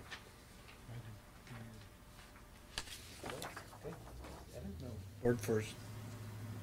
Okay. I have a question. Yes. Has this been vetted through the the Essex Planning Commission? So we have a meeting on May 24th, which was the first agenda that we could get on. So received an email from the administrator. They're looking forward to hearing the full presentation. They said they were generally supportive in the email, but wanted to get through general comments, and they're aware of both the letter of support from the Energy Committee and Regional Planning's letter. Because you have to, in order to do this project, you have to get their approval, right? The Planning No, Commission? this goes through an Act 248 process. So we take these meetings to engage with the community, the boards, to be good neighbors, and you guys are a party to the process. The Planning Commission is a party to the process, and they can put in comments at any time during the process, and that's why we like to engage as quickly as possible with each board and committee. Yes. Green Mountain Power, you mentioned that this this type of activity would help to lower the electrical rate of transmission. Is that all it is? Is it the overall rate or the transmission rate which affects the rate? Lots of things go into the overall rate.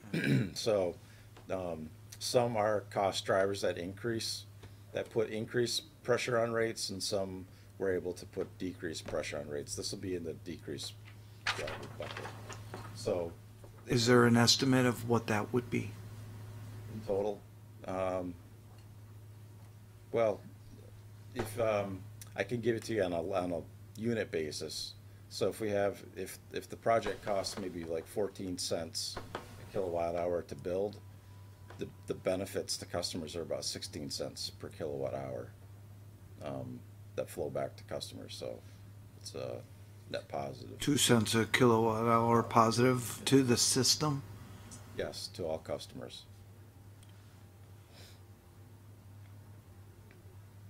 At what scale? Because obviously this isn't large enough to provide that to the state.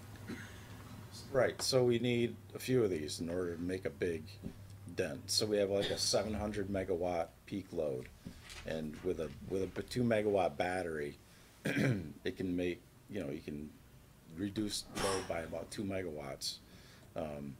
So if you have a few of these, though, you can make a bigger difference. And this isn't the only thing that we're doing. We also work with industrial customers to do demand response so they can curtail load.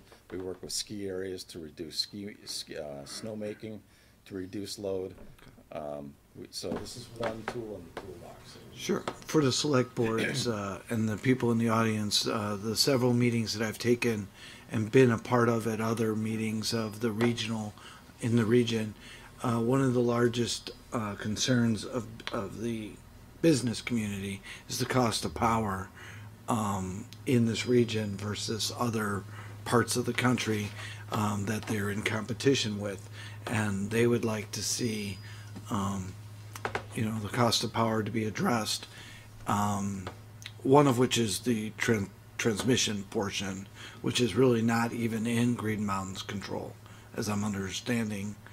You have to buy the power, it comes in over the transmission lines, and if one of the ways is to reduce the peak load, then I applaud your efforts. I assume this is also happening at, sounds like you're going to need about 300 over time. You're going to need several hundred locations to be able to store kilowatt hours, to be able to post back into the system at peak demand. At some point, having a flat load is best, because when you have a bell-shaped peak curve, which we usually do, then you're paying for capacity that's idle a lot of the time, and you're paying for that peak part only a little bit of the time. But there's a point at which you can't curtail your load anymore because it's flat. So we think if we can knock about 100 megawatts off of our peak load, then we'll be at a pretty good place and have flattened it pretty well. That's our near-term planning It's the ability to store the power from the solar that allows you to use it when you need to use it versus the demand on any given moment. Right, the battery allows you to very precisely dispatch it at the time that you're forecasting the peak and for the duration that you think you need it for. Because the peak load could be, if you think it's going to be a 3-hour peak, you have to make sure it's there for 3 hours, because if it's only there for 2, that third hour, it may be the peak load that you haven't moved it anywhere. It just may stay at that third hour. So it's, yep. Okay, other questions? Okay, so what you're looking for tonight is a letter of support from the select board for this project, right? And Dave, is there any comments you want to make? I know we read your letter of support. Is there anything you'd like to just highlight in your letter? Well, naturally, the committee was overjoyed, and personally knowing the location, I don't think you'd ever find one that is more out of the way. I'm probably one of the few people that's ever been in that area. It's not used, it's not seen. Even if it made noise, no one would hear it. So it's ideal, and everything else that Green Mountain Power is up to is going to be absolutely essential in the next 20 or 30 years, especially if we're hoping to make the 90% by 2050. So I think we're so lucky to have had this line in our lap at this particular time. The committee's overjoyed. How many acres will this consume? Total project parcels 87. The project site is approximately 25 acres. Does anybody know where, let's say this project goes forward, where does that put Essex and Essex Junction in the solar power world of Vermont or anywhere else? Based on Essex topography, and Dave can probably speak better to the exact numbers, there's not a lot of integrated solar throughout Essex, so this is going to really put a big percentage in Essex's portfolio specifically, and then also for Chittenden County based on their goals for their regional plan. I think everyone's saying, how does Essex compare to other communities for in terms of what's being produced for solar power? I don't know off the top of my head. As far as largest arrays, there aren't many towns that have arrays this size. We have 5 other sites that have utility scale projects this size. There is a speed project that's in Essex down the road, which I think is the largest one. That's close to 2 megawatts. Outside of that, this would be the largest project in Essex for the time being. So would you say we're in the top 5 in the state leading in solar power generation, or? Hard to say. We could figure it out. It's the next agenda item. Okay. Thanks, Will. We could figure it out. Okay. So my only concern is that the Planning Commission hasn't reviewed it and made comments yet on things that perhaps we might overlook, that they know what to look for and what to ask. What we hear is, sounds really exciting. I mean, it sounds really wonderful. I'd like, for me anyway, if I, do the letter of support, it would be subject to the Planning Commission's review and support of the project as well, in case there's some things that they find that we didn't see, or the Energy Committee didn't see, that we might want to ask you to possibly address before we go forward. I think that's a really good idea, because Planning Commission's in place to plan projects, and we would welcome that. That's fine with us. So would that be okay with the board to make it subject to the review and approval of the plan? Okay. Anybody want to make a motion to that effect? Pardon? Anybody? I'll make a motion that the select board prepare a letter of support for this project, conditioned on the approval of the Planning Commission as well. Thank you. Second. Thank you, Mike. Okay, any further discussion about generating that letter of support subject to the review and Commission. Irene? Greg's got his hand Oh, up. you had your hand up okay. I am a member of the Energy Committee. I've tried to keep an arm's length on this one, so that I could vote as a select board member. And speaking of conflicts of interest, I just wanted to say that. Thank you. Irene? Greg? I would just potentially friendly amendment, or could capture it, but if you would direct staff to send that letter once the planning commission has given its show of support, just timing wise, your next meeting is going to happen before the planning commission meeting, and if the application is going in before June 1st, you won't have a time to review that letter. I'm good. Yeah, Good with that's that? fine. Okay, Mike, you second? Okay. That's fine. Okay, any further discussion? Okay, all those in favor of the letter of support with the conditions we talked about with the planning commission signify by saying aye. Aye. Aye, opposed? Okay, motion passes 5-0. Thank you, good luck. Thank you very much for and, your time. Very, very exciting work. And David, thank you, and the Energy Committee for the work you're doing as well. Okay, we're gonna move on to the next item of business, which, speaking of energy, is a funding request from the Energy Committee, and we have the chair of that committee with us, Will Dodge. Welcome, Will. Thank you, Mr. Chair. Thank you, Select Board members. So you're looking for about 600, I see. What's really interesting about this is that I have to tie together the past two agenda items, as odd as that may seem. But the reason that we're making the request, and I think this is implicit in, or it's stated in my letter, is because right now one of the best tools that we have out there to track how we're doing, basically going right to Evan's question about where are we in comparison to everyone else, which after all is what we're excited about and what we think motivates people as much as anything to try to improve on our energy usage and meet our renewable energy goals is, can we beat South Burlington? They're probably way ahead of us right now, but we could make a very serious dent both with the Green Lantern project and with a lot of other efforts that we're making now. But the truth is, I can't give you the exact number, in part because of the complexity of mixing the data of the junction and the town. Essex Junction has the, and I really shouldn't say the town, I should say the OTV or whatever, the outside the village. To combine that data is tricky, in part because the state's largest power consumer is Global Foundries, which is in Essex Junction. When you look at the town as a whole, we're the largest municipality. We have a lot of commercial and residential in Essex Junction, quite a bit of commercial, industrial, and residential in the outside the village.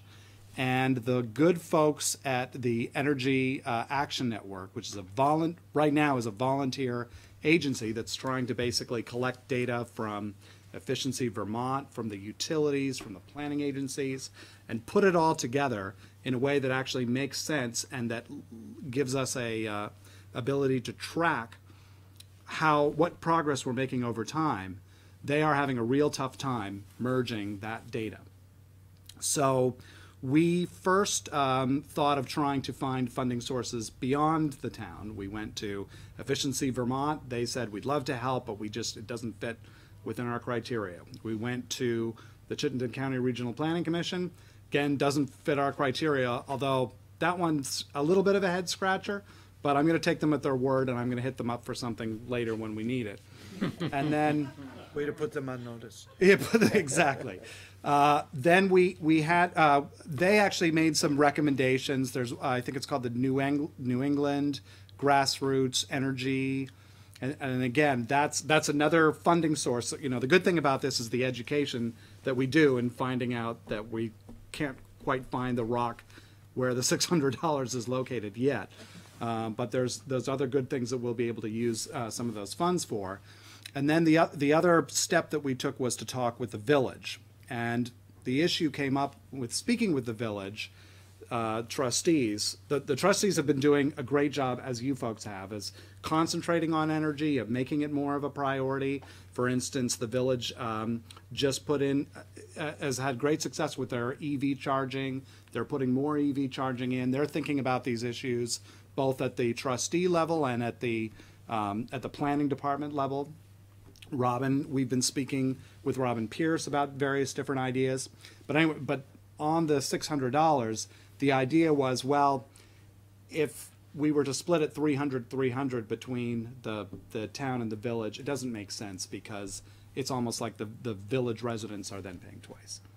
So that's why we're coming to you with this. We also wanted to give you a brief snapshot that in addition to the wonderful project that you heard about through Green Lantern and GMP, you'll notice that there is solar going up on the outlet mall. That's something that we had a role in playing. We are still working on the net metering agreement. I think we're very close to having that finalized. We're working on an RFP for an energy audit at Memorial Hall. And there's a whole lot of other, and we're working on an electric vehicle show in concert with some of our other energy committees in different municipalities. So there's a whole lot of good things going on. But this is just a tool for planning purposes, the dashboard, that we really need so that we don't look down the road 5 years from now and say, where have we made any progress at all? We want metrics. I notice I have a wonderful video of when Andy Watts was on the Energy Committee. He put a great piece of propaganda, if you will, together to try to encourage energy usage. But I bet you if I asked him, he would not know how much solar since that time have we managed to get in Essex, just because we don't have any tracker. And I'd love 10 years from now to know that we pinpointed what we needed at a particular point in time and have been able to track it since then. 600 would cover that, you said? Yes, I pressed on that as well, and the folks at Energy Action Network say that's what they need. Okay, so this is not in the budget, but we could probably ask staff to find some place where that might make sense. I know you pointed out some capital line about energy efficiency or something, but with the disclaimer that I don't know what I'm talking about when it comes to understanding municipal budgets. So that I saw that line item and said, well, maybe that's something, but yeah, and maybe it is, maybe it's not. I saw Irene's hand. I'm just curious if we have fund balance, because my impression was capital is more long-term projects that are pretty well defined, whereas fund balance tends to be a little more fluid and short-term. I think I could find $600 in our budget somewhere Right. that's appropriate for the activity, or at least have one of the staff do it for me. Okay, so any questions for Will on his request for the $600 to get this metric piece sorted out? I also want to make, I think Andy, if you gave Andy the opportunity, he could figure that out.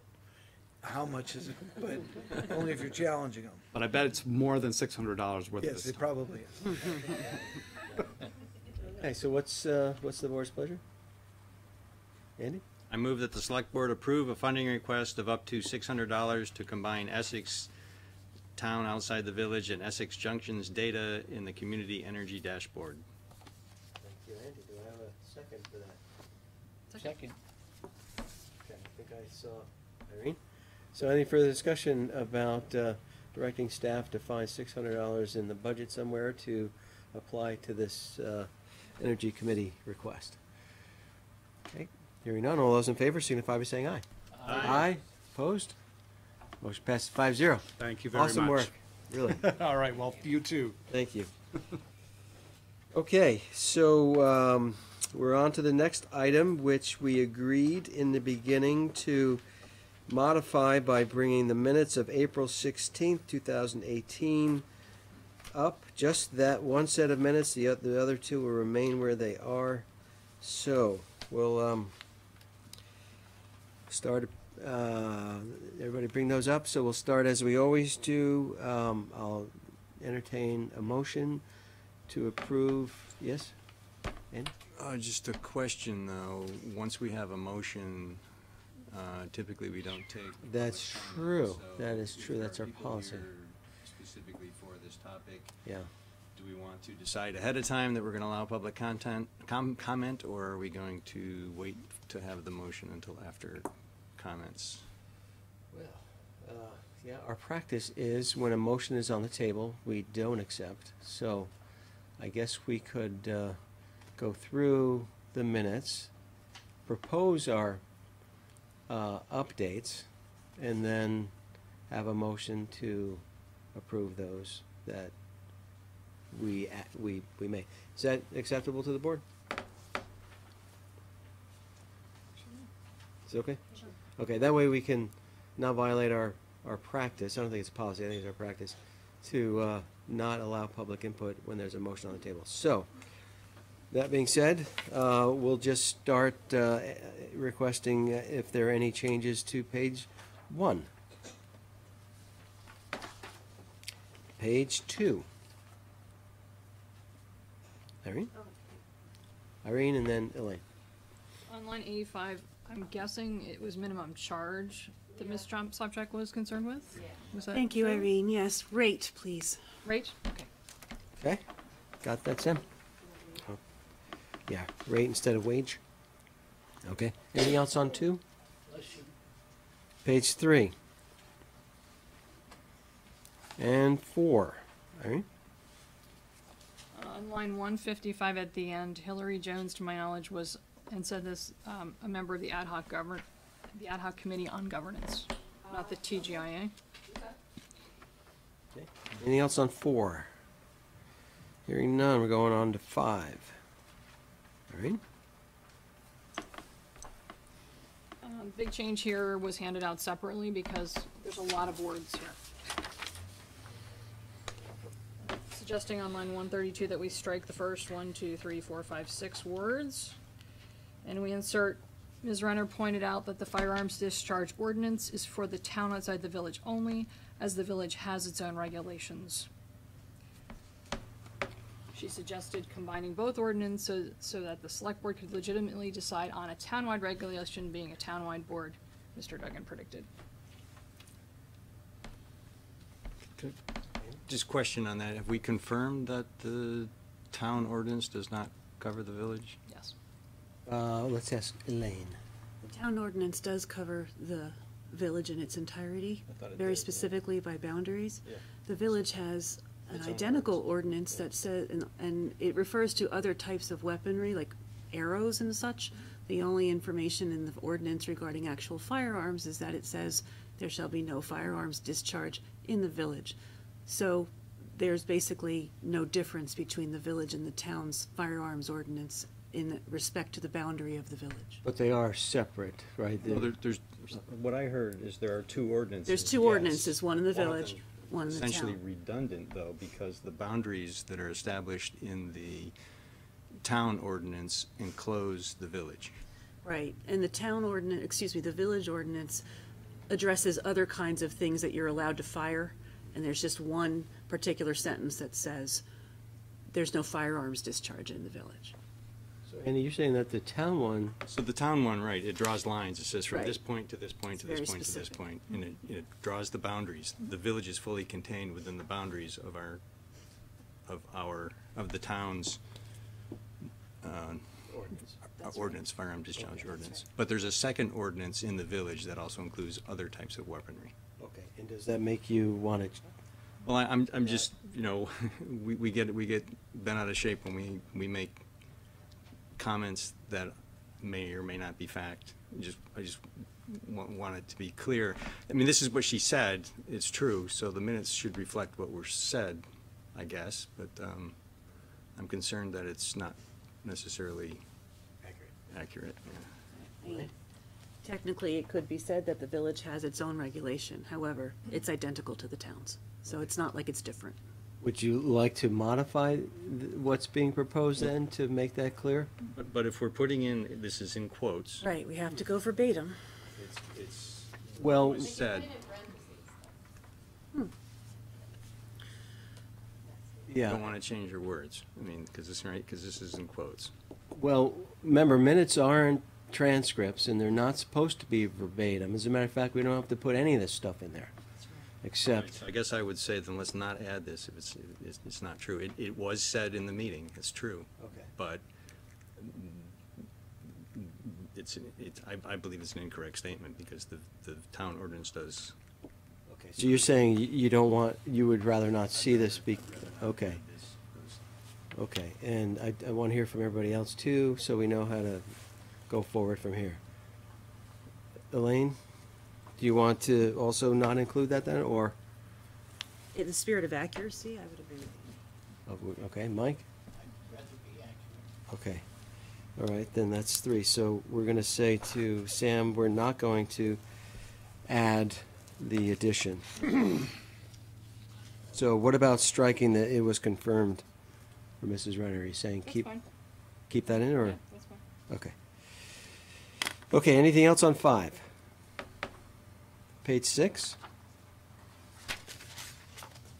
Page 7? Page 8? Irene? So this is where the question arises as to what was really said on April 2nd. I was referring to the size of the margin of victory, not the validity of the outcome of the election. It would make no sense for me to discuss validity because what we were talking about was, did Max's campaigning for Elaine make a difference? It could have increased the vote totals and in fact put Elaine over the top because the victory margin was so small. Max's campaigning for Elaine has no impact on validity, so Elaine's suggestion that I said something about validity, which I protested when she tried to make that correction, is senseless. It doesn't make sense. I was referring to the margin of victory, and I pushed back when that correction was first introduced. So I'm confused about what change you're proposing then. I'm proposing that we take out from line 369 where it says line 46. Is that on your paper here? It's not on your paper though, right? It's not on my paper. It's, All right. it's So line 369 and it says line 46 add. And I would just soon see all that come out, but I would settle for having just the first sentence come out. If Ms. Sobczak wants to mention that she talked about the recount, that's fine. She did talk about the recount. But she talked about the recount in response to an issue that was something she came up with. It wasn't related to what I said. So we're saying line 369. I'm sorry, I think it's 368. Okay, well, I'm looking at a different copy, maybe an older copy.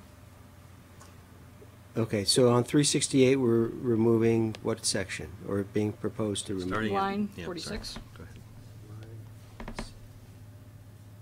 Okay, all right, I see. Line Where it 46. says, add Ms. Renner question the legitimacy of Ms. Sobczak's election to the select board. Okay, so that sentence there, that ends with select board period?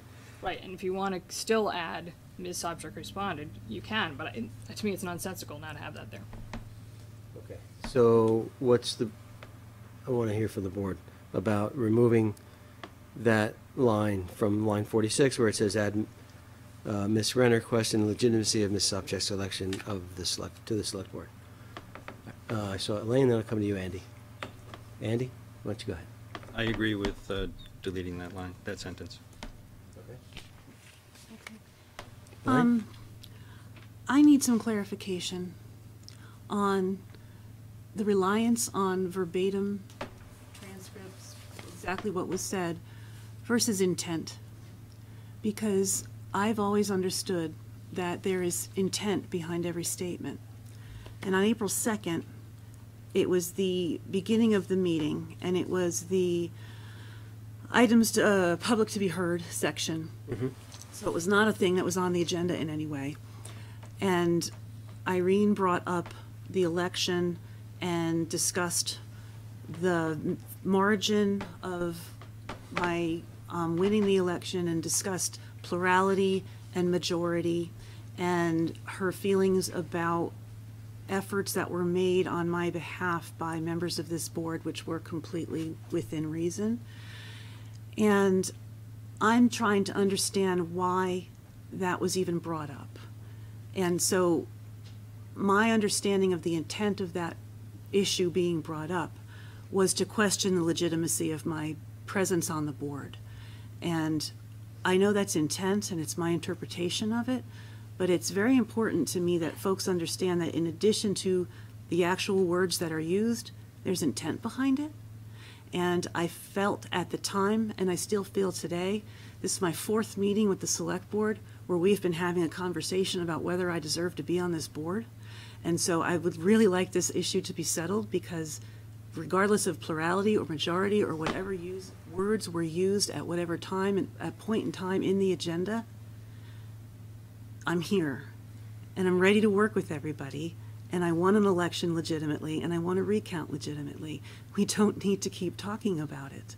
And I stand by my assessment in line 46 when I say Ms. Renner questioned the legitimacy of Ms. Sopchak's election to the Select Board, because I truly believe that was the intent of those comments. Okay. And you were elected by the people, so Yes. you are a full member of the Select Board. Yes. Andy, you had your hand up? Yeah, I thank you, Irene, for sending out the links to the minutes or the video. It was very helpful. I did watch both the original discussion and the discussion about the minutes of the April 2nd and April 16th meetings. And it was my impression that the intent was more to direct a skewer in Max's direction rather than in your direction. So, That's how I felt it. so I'm and in order, I think, in order to I think lessen the conflict here, that it would be very reasonable to remove that sentence, to take it out. There were some, and also, as long as I'm still have the floor and I'm speaking, I think that we need to have a discussion next time we have our review our policy on orderly conduct of business, to allow some means of potentially tabling approval of minutes if there's question about what was said by any select board member. We could do that, but we don't have a policy to do that. I mean, typically, I've seen before where when a question is made about something that someone said, the individual whose words are asked to be changed in the minutes are given an opportunity to rebut that. And I think in this case we may have rushed past that. And having reviewed the tape, I am fully supportive of taking this line out.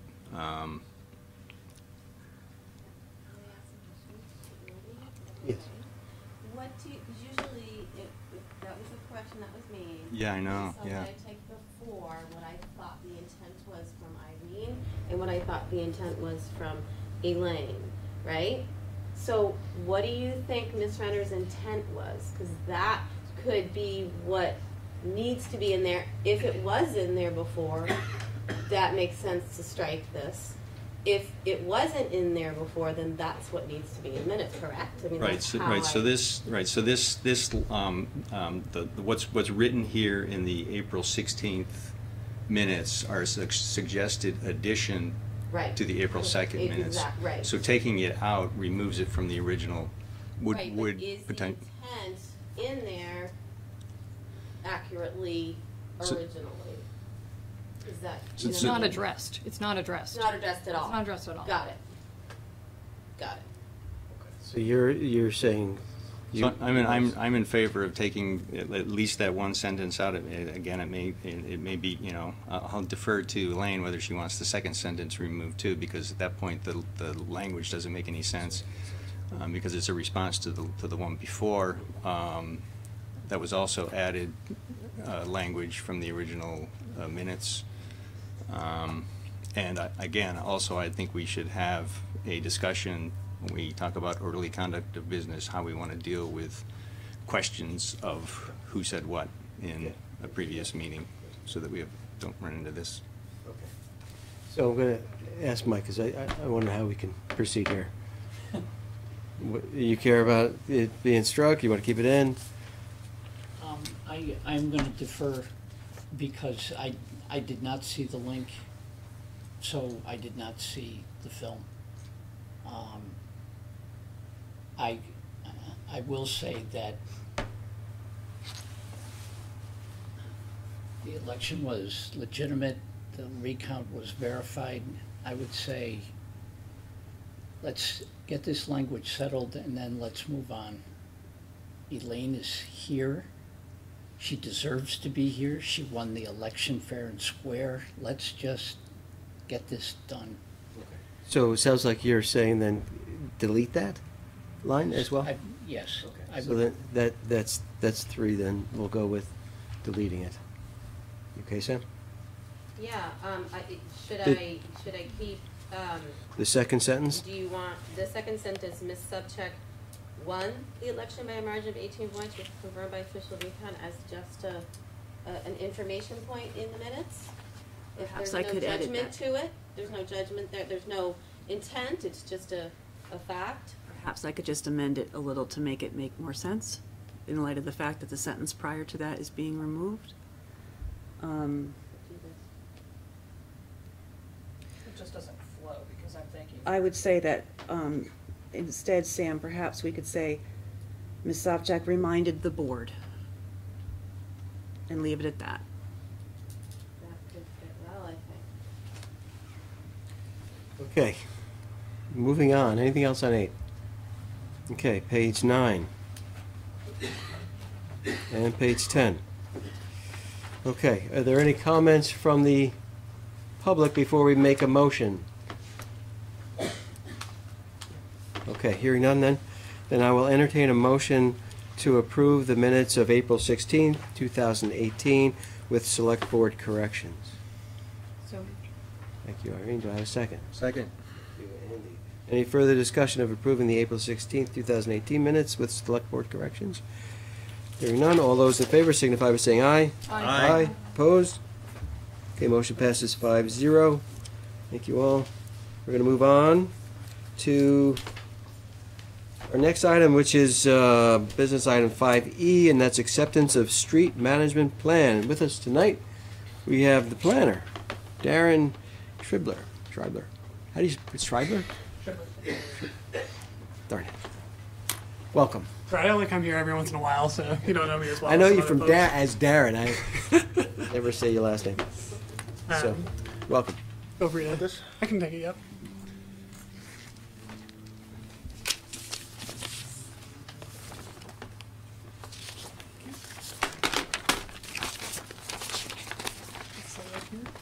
Thanks again for having me for you again on a busy agenda night. So I just wanted to present this street tree management plan that you've read. I know it's a long document, 31 pages, but there's a lot of good information in here, and I will give you a brief overview and also for the benefit of the public. First, I want to start by saying, why are we talking about, well, first of all, actually I want to give a shout out to Margot Record, who is a former Conservation and Trails Committee member who put a lot of work into this document. She really did most of it, and the Vermont Urban and Community Forestry Program provided a lot of assistance. She's moved to Western Mass, which is why she had to leave the committee. Right. Yeah. The big But she was very passionate about this subject and has asked me to keep her informed of the progress. So I'll start by saying, why are we talking about managing street trees? It's maybe something obvious, but I want to sort of go over why it's even an issue.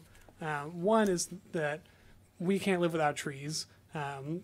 We wouldn't be on this earth without them. Trees can live without us, but they seem to have a hard time living with us in an urban environment. It's difficult for a tree to survive on a street in an area with lots of pavement, lots of people walking around, mowing lawns. So it's important, if we want to keep trees around, to consider how we're managing them and how we're making their environment better or worse. So with that, why do we want to keep trees around in an urban environment? One is that improved air quality. I'm actually not going to run through all of these, but because they're all in the plan, but I just want to sort of put them up there. Happy to talk about any of these. Some of them are a little more straightforward than others, but generally there's better air quality, stormwater mitigation, shading, better wildlife habitat, and most importantly, from a financial perspective, higher property values, and from a municipal perspective, traffic calming, better communities, people who are happier in their communities. If we are not managing trees properly in the urban environment, there's some consequences. Some of them are sort of the opposite of what I've just showed you, which is stormwater consequences, increased sediment and phosphorus erosion, which is a big issue here in Vermont. the town has an investment in the trees that are owned by the town. We've put them in or we've taken ownership of them. If we're not protecting that investment, we're losing money on that essentially. Dead trees or diseased trees that are dropping limbs can cause power outages, so we want to make sure that we're not contributing to costs that are passed on to ratepayers. And also, it's just nice to have trees around. We don't want to lose that. And you'll see some examples of what losing trees can look like. So with that, I also want to mention that emerald ash borer is here. Don't panic. We've got a plan, and that's what we're presenting tonight. Emerald ash borer is, and actually I just realized I forgot my box, but I'm going to go grab that in a sec. Emerald ash borer is a invasive beetle that, thank you very much.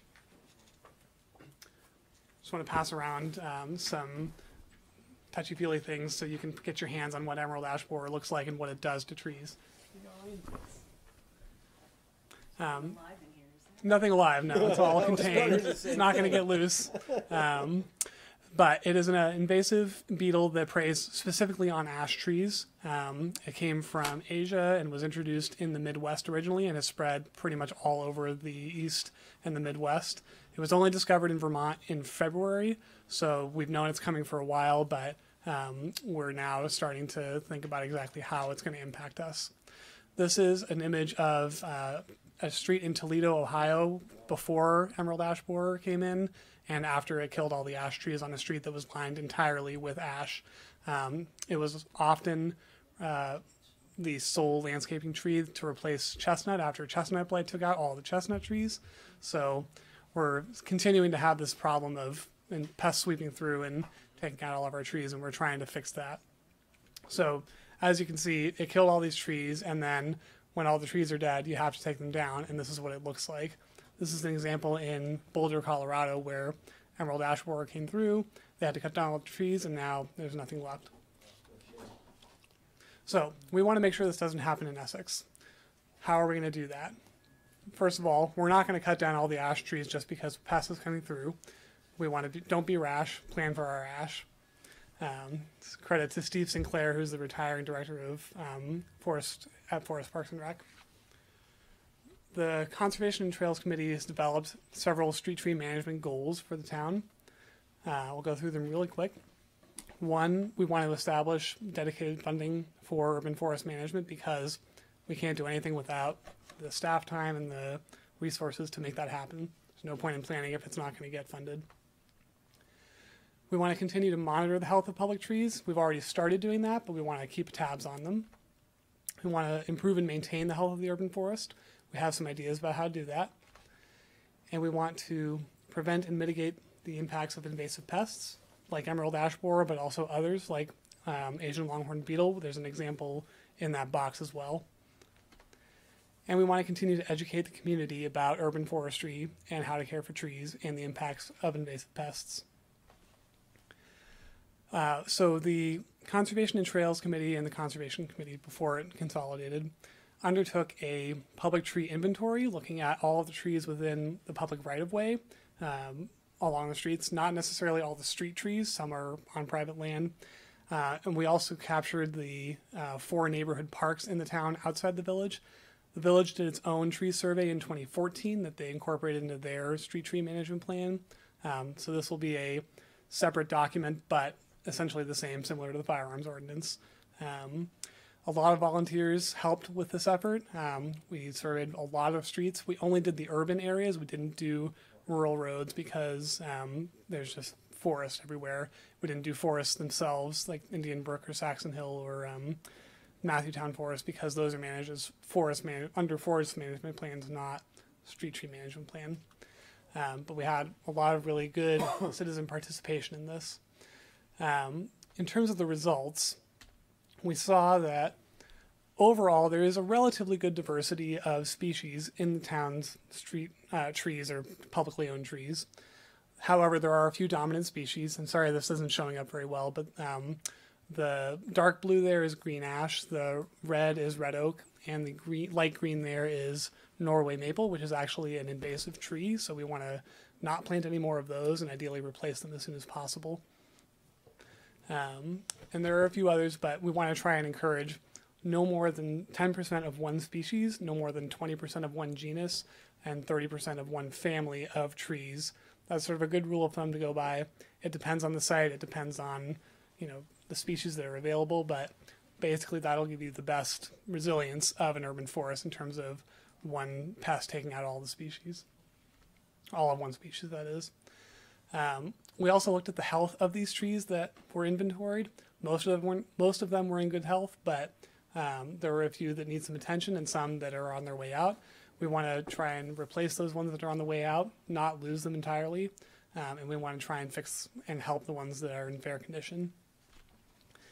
In terms of the size, which is sort of a proxy for age, and this is specifically diameter, most of them are in the 6 to 12 inch diameter category, so roughly the size of a person in their chest, which means that most of them were planted about 30, give or take, years ago, right around when a lot of the subdivisions were designed and built. So there's going to be a bit of a baby boomer effect with trees as well as people in Essex. We want to try and start replacing those middle-aged trees with younger trees and make sure that the older trees stay as healthy and long-lived as possible. All of this data is actually available online if you want to look at it, and the public can look at it too on the Agency of Natural Resources Atlas. You can see the town as well as the village has their data up here. The white trees in the village are new planting sites. I won't go into detail about all of this, but just wanted to point out that it's up there, and it contains a lot of really useful information, which I realize now we can't see on the projector, but there's information on the diameter, the species, any issues that it's facing, as well as sometimes a photo. So you can see your neighborhood trees. So with all of that information, we looked at it and said, okay, we know that these invasives are coming. We know that we're going to have to manage even trees that aren't susceptible to pests. What is that going to cost? So just looking at, let's say, emerald ash borer sweeps through, what would it cost for us to remove those trees that are affected, or or replace them, and or treat them and try to keep them alive? There's several options when it comes to emerald ash borer. So we actually did the math and said, here's what it would cost to take them out before emerald ash borer comes through. That's proactive removal. Would be about $50,000 for all of the publicly owned trees in the town outside the village. That's just removal. It doesn't include cost of replanting. Reactive removal after an ash has been killed by emerald ash borer is more expensive, up to 2.5 times more, because you have to deal with rotting limbs and safety issues, as well as what do you do with the wood that is now infested and can't be transported or disposed of the way regular clean wood could be. So if we are going to try and remove any trees that could be susceptible to EAB, we would advocate for proactive removal, not necessarily before emerald ash borer arrives in town, but certainly before any trees are dead and gone. So it's not a question of if, it's just when. It's really when. Naturally, emerald ash borer only would travel maybe a mile, not even a small amount per year, a small distance per year. The problem is people are driving on roads and sometimes carrying firewood, or even just carrying the pest on a truck or whatever. There's lots of other vectors, but that's how it ended up in Vermont so quickly within 10 years of its discovery in the U.S. There are other options than just taking out ash trees, and we do hope that some of them will actually develop resilience to emerald ash borer. The other thing I'll mention is that trees that are healthy generally do better against fighting pests. The ones that are killed are usually already having some sort of health issue, whether it's not enough water or not enough certain nutrients. So the problem with urban trees is they're generally susceptible to a lot of those issues. So there are options for keeping trees in place, even if they are infested by emerald ash borer. It's basically medicine, and it's pesticides, insecticides, which no one really likes to use. But if there are particular trees, say in the Ethan Allen Parade Grounds or a park that we want to preserve while we replace them and let another tree grow to maturity, that is an option. Some of the options for insecticides are actually way cheaper than removal and replacements, and they actually have been shown to give those trees longevity over at least 10 years. But it is still a chemical that we're injecting into the tree, and that comes with some potential consequences that we can discuss. Again, these cost estimates don't include labor for actually putting in insecticide or replanting or anything. We also looked at Asian longhorn beetle, which is another potential pest that could come. It's not here yet, but it affects a wide variety of species: ash, maple, elm, birch, lots of other hardwoods. So the vulnerability is a lot higher in terms of the number of trees that could be affected. Same cost for proactive versus reactive removal. Insecticide treatment is a lot easier and cheaper for ALB, and it's been proven successful, so that is an option. But just wanted to lay these costs out there so that we know going into this what we might be looking at, and that we're not facing a $400,000 tree care bill in 1 year or 3 years. So in terms of next steps, we want to address the unhealthy trees, the low-hanging fruit, no pun intended, tree to remove those so that they are not susceptible to these pests coming in. We want to plan logistically and financially for emerald ash borer as well as other invasive pests. We want to consider preemptive replacement of some trees in areas with low diversity so that they are not completely wiped out, like those trees or like that street in Toledo. And identify sites for new plantings, increase the urban canopy, put as much out there as possible that could be resilient to any pest, and consider climate change in that as well, because some of the trees that we're planting today that are alive today may not survive in a climate changed world. And update the landscaping standards for development through the Planning Commission. I already have some ideas for how to do that, but that may require some changes to the zoning regulations to make sure that new development meets these same standards that we're applying to our town-owned trees. And then continue outreach to landowners about this issue, invasive pests, proper tree care, etc. So I've talked for a little bit. I'd like to answer your questions. Okay, thanks, Darren. Yeah, questions from the board for Darren. Elaine. So, Darren, can you just, thank you. This is really detailed, and I appreciate it. Of course. We worked hard on it. We try. So there is not a budget for urban forestry at the moment? Not exactly. There is a budget for maintaining the current trees that we have. It's called the Conservation Fund, which I believe has now been, not the Conservation Reserve Fund, but it's been renamed the Tree Care Fund, or, sorry, Dennis, I'm calling on you. I think it's still referred to, there's an operating fund and there's one that's also under the capital account.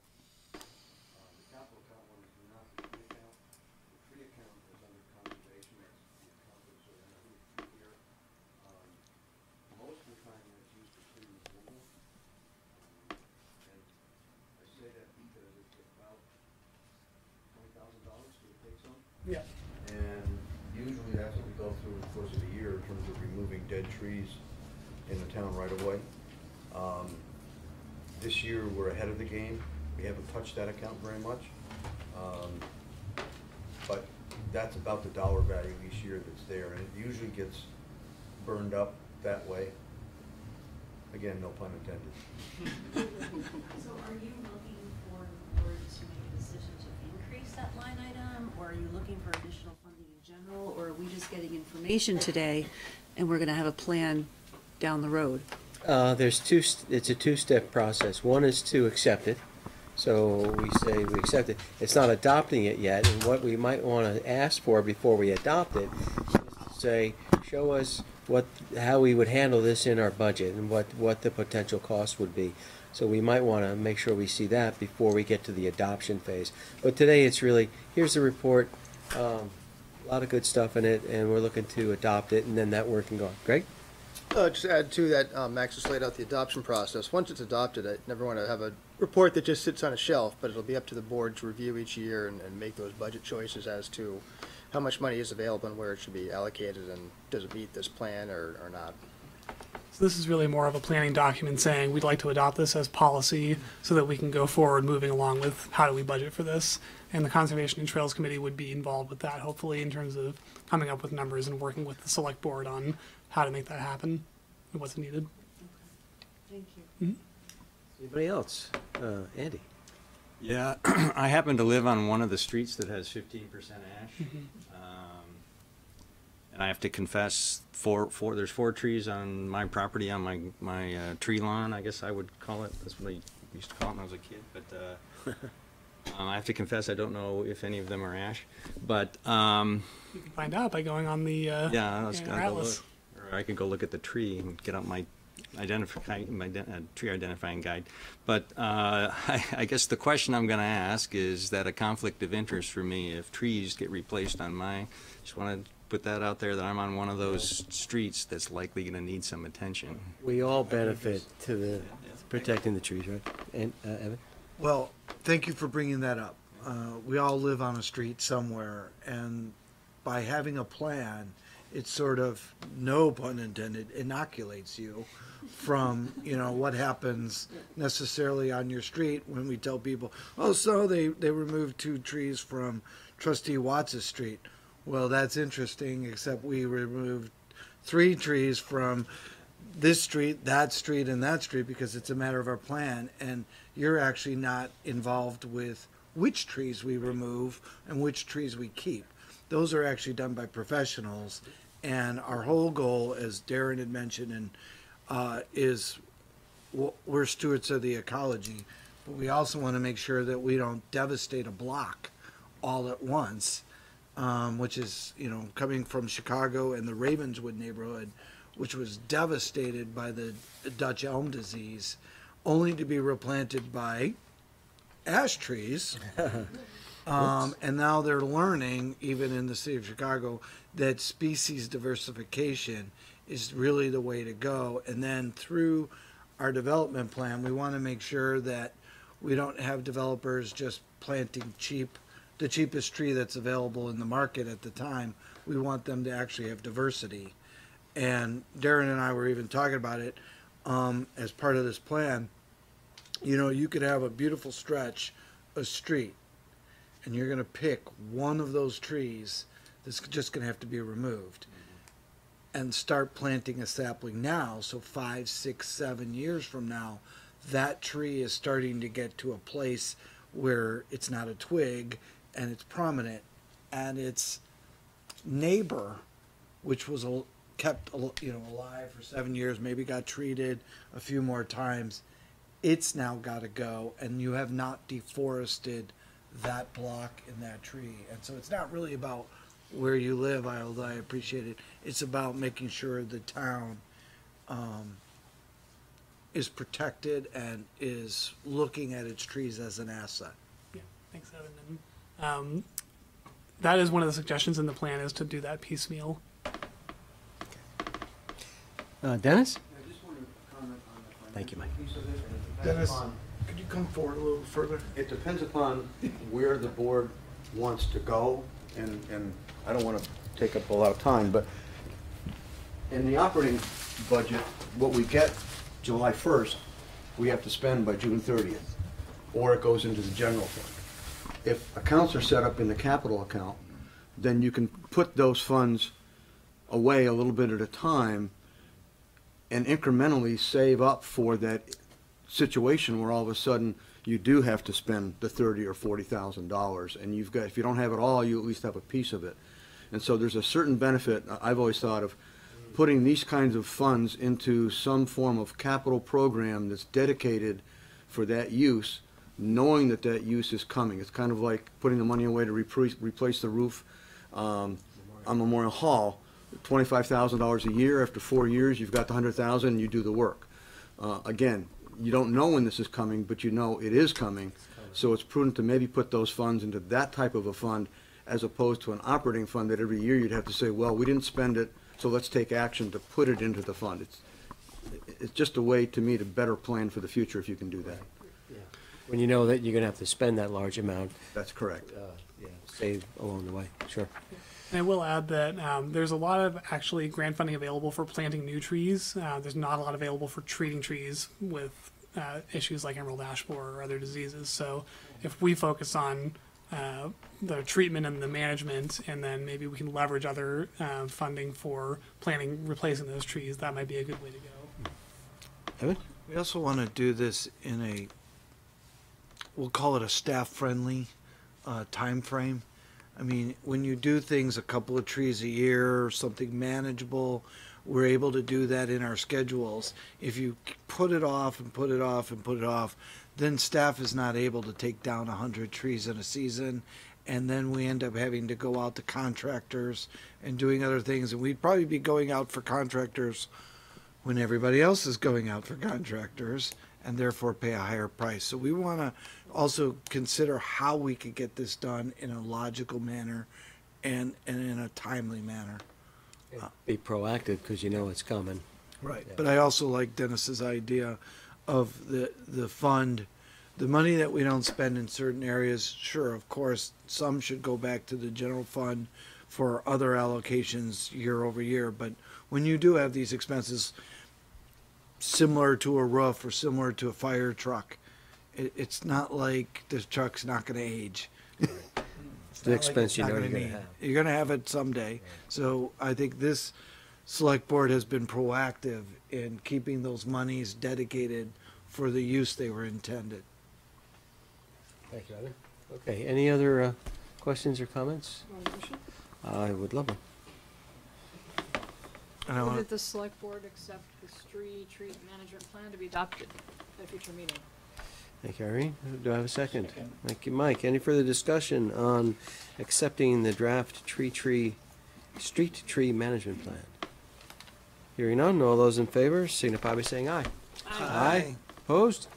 Okay, motion passed 5-0. Excellent work. Thank you very much. so much. And I do want to add one quick thing about this location and representation issue. One of the suggestions is to do a rural area survey, so that's next on the to-do list, so to look at those rural roads, not just the urban areas, and try to get a sense of what the composition of those areas is, even though it may be private land and private trees. And I apologize, I stepped out for part of your discussion. Having a tree management plan is also one of the prerequisites for Tree City USA, if I'm not mistaken, or something like that. To have a dedicated person in charge of doing tree management. So we have a tree warden. I'm not sure if there's any funding that goes along with that, but there is a requirement to do, I think, $2 per capita of money towards street tree management, urban tree management, in order to get that Tree City USA recognition. The village has it. They'd be a great resource to check in with about how they did that and to model after that. Great designation that they got. Yeah. But as we look at this and being stewards of our ecology, you know, we do a lot of work in stormwater. We do a lot of work in wastewater treatment. We do a lot of work in trails and things of that nature. And trees are a big part of who we are. And so I think that, you know, having maybe the idea of Tree City USA designation, we should, as part of our planning, take a look at what that is entailed. Yeah. Apart from the funding, we're pretty much already there, and we could apply if we had that funding. And it's a good thing to also do some outreach. So.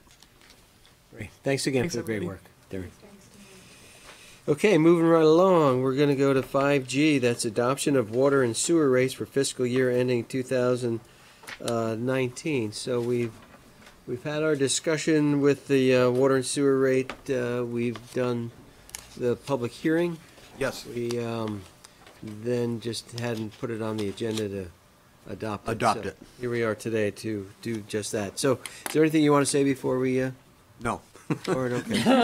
Thank you. All right, excellent. Thank you, Dennis. Okay, so what's the board's pleasure? Any questions for Dennis? I think we've been through this a lot, so maybe we can just do our business here. Anybody? I could find it, Mr. Chairman. It's page 69 But I can't. of the packet. Andy? I move that the select board adopt the following changes to the water sewer rate structure for fiscal year ending FYE 19.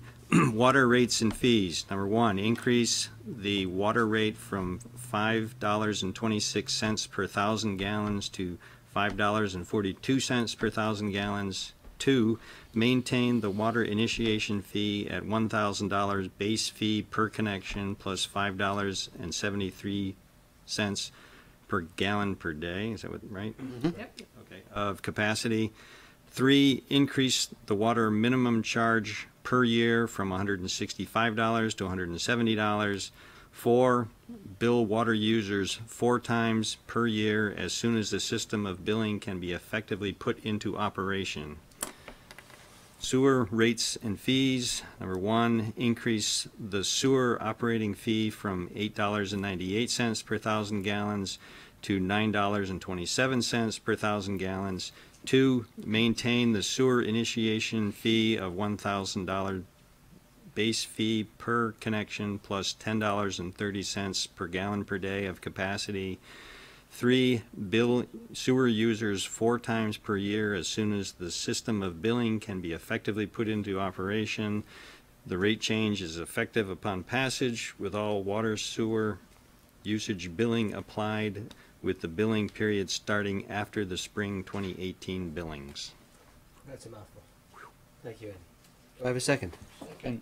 Thank you, Mike. Any further discussion about adopting the water and sewer rates as just mentioned? Hearing none. All those in favor signify by saying aye. Aye. Opposed? Okay, motion passes 5-0. Thank Did you. it. We'll Awesome. put it on the webpage. There's a document that we do every year, and we also provide it to community development, town clerk's office, the library, just some flyers so people know what's happening with regard to the rates. So that will happen. Very good. Okay, Dennis, now that you're here, we're going to go into business item 5H, and that's approval of contract for traffic signal maintenance. What's going on? It's late, so I don't want to go into a whole lot of detail, but for a period of time, we had a company that did a lot of our signal maintenance for us, basically throughout Chittenden County. That company went out of business, person retired, and the business went with him. We scrambled for a while, for a number of years. The state agreed to pitch in and help us on any maintenance that had to be done, emergency stuff. They wouldn't touch anything that was new where we had to actually change over a signal installation. What happened was their principal, the state does not have many people that do this. What they had is their principal person, who has worked a lot with our signals in the town and is really familiar with them, retired and went to work for East Coast Signal. East Coast Signal is one of the premier signal companies in New England. They're up here doing all the signals along Route 15, all the transfer over, and getting those in shape. What we have recommended doing, and listed in the memo, are signals. We recommended, similarly for the village, and I'm going to be going to a meeting tomorrow night to recommend that they do a similar type of action, but that we contract with them for, I believe I put in here a 3-year period, which the town attorney has looked at. We went back and forth with East Coast Signal over insurance. Their format is a little different than ours. We finally got that settled, and with some minor issues, but we did not settle on a specific price for it. We've got their price sheet for showing up and doing work with a lift if they work in the cabinet. A lot of the stuff we can do ourselves, and we do ourselves. I think the signals on our 2 Susie Wilson Road ones, short of Route 15, have kicked out due to rainstorms over the last couple of months, probably 3 or 4 times. It's a simple switchover, and our guys go down, open the box, do the switchover. There's no outside cost. The problem is when you start to get into load centers, or you start to get into problems with the actual signal heads, if the wind takes one and blows it off, we don't have the equipment to get up there in the middle of traffic to do it. Steve and the business is headquartered out of Waterbury as well as New Hampshire. He has the trucks, he has the equipment, and so what we're trying to do is do 2 things: sign an agreement with them that will provide, if we have an incident or a need, they will show up to fulfill that need, to repair and maintain the system as we need it. We also want them, because of Steve's knowledge, and before he does a real full-time long-term retirement, to go through all our signals and look at our cabinets, look at our signals. The stuff that they're replacing on Route 15 for the state is better than the stuff that's in our signals right now, in terms of controllers, cabinets, signal heads, you name it. We'd very much like to approach, and I know Aaron and I have talked about working with the state. It's a little difficult to have them hand over that stuff, but if they decide that they're going to market that, it might be worthwhile to redo some of our signal installations with that equipment, since it's a newer version, and it would be a lot less expensive than doing it new. But we want East Coast Signals and Steve to go through our entire system, identify what's needed, There's one particular installation we've had some complaints on that I want him to look at some solutions for. And then if we do design or make changes, we would have a design engineer design the changes. That's a totally separate arrangement. We would then bid that out as we would normally do any project. And if East Coast wants to bid on it, that's fine. But they're more of a resource for emergencies and for us to identify what are our future needs for our signals. We've got 7 locations. At some places there's multiple heads. The village has 8. And rather than combine them into one contract, which gets a little funky now since we've got one financial department but still running 2 sets of books, it's easier to run 2 separate contracts, one for the village and one for the town. So what we're requesting from the board is permission to enter into a signal maintenance agreement with them for a fixed period of time. We'll see how it goes and see if it provides that backup that we don't have now in terms of equipment. And if the signals go out on Susie Wilson Road in the middle of the winter and it's a major issue that we're not equipped to handle, we need somebody who's technically competent to come in and do the repairs, and that's what this provides for us. Is V-Trans doing this work and covering the cost, or? No, they were billing us. They were billing us anyway. We were being billed for it, and we've had, probably half a dozen bills over the last couple of years that they've done. But Steve was local. He was easy to get in contact with. It was a kind of an informal agreement that they had agreed to, but when they lost their principal signal guy, that's the point where we got notified from the district highway office basically saying, we just can't do it anymore. We don't have the people, we don't have the experience. You're kind of on your own. Okay. So in the village, you're going to talk to them tomorrow. Yes. And they're going to probably have to do something like this. It's a similar contract with the names changed. So does that go into their highway budget? There is a line item in their highway budget for signal maintenance. I don't have it in front of me right now. I did look up ours. I was curious. I just got the last month's financials.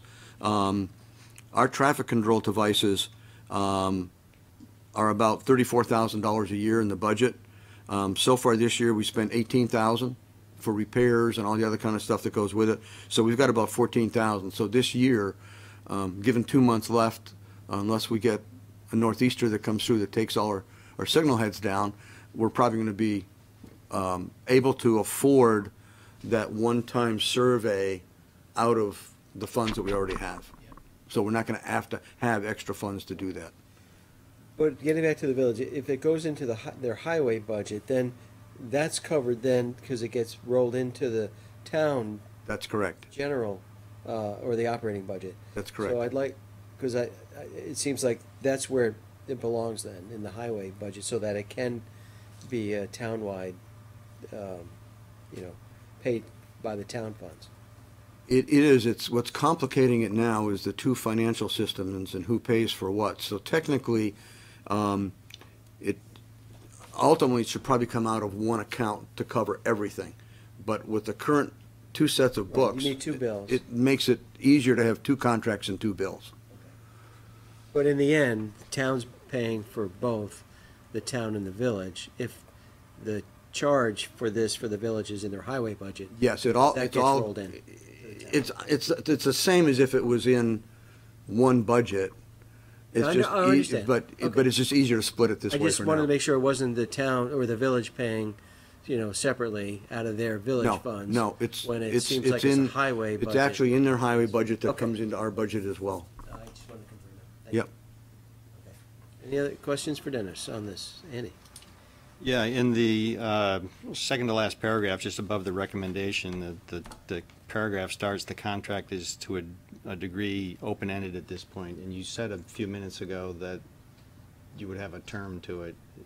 Is that? I'd have to go back, and it's been a little while since I looked at the contract, but the contract, let me just see what we put in there, if we change that or not.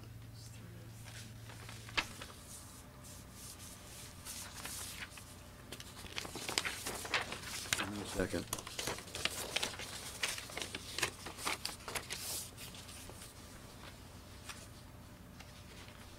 we didn't, we left it open-ended on costs, but we did not, we changed it, so it was, the term of this agreement shall be 3 years from the effective date, renewable upon agreement of the owner and contractor, and for a length of time agreeable to both the owner and the contractor. So it's not open-ended? It's open-ended with regard to, there's no dollars in this contract that says they're gonna do it for $25 or $100. We have attached to the contract their fee schedule, so every time they come out, we know what that fee is gonna be. So we can, that's a control in place.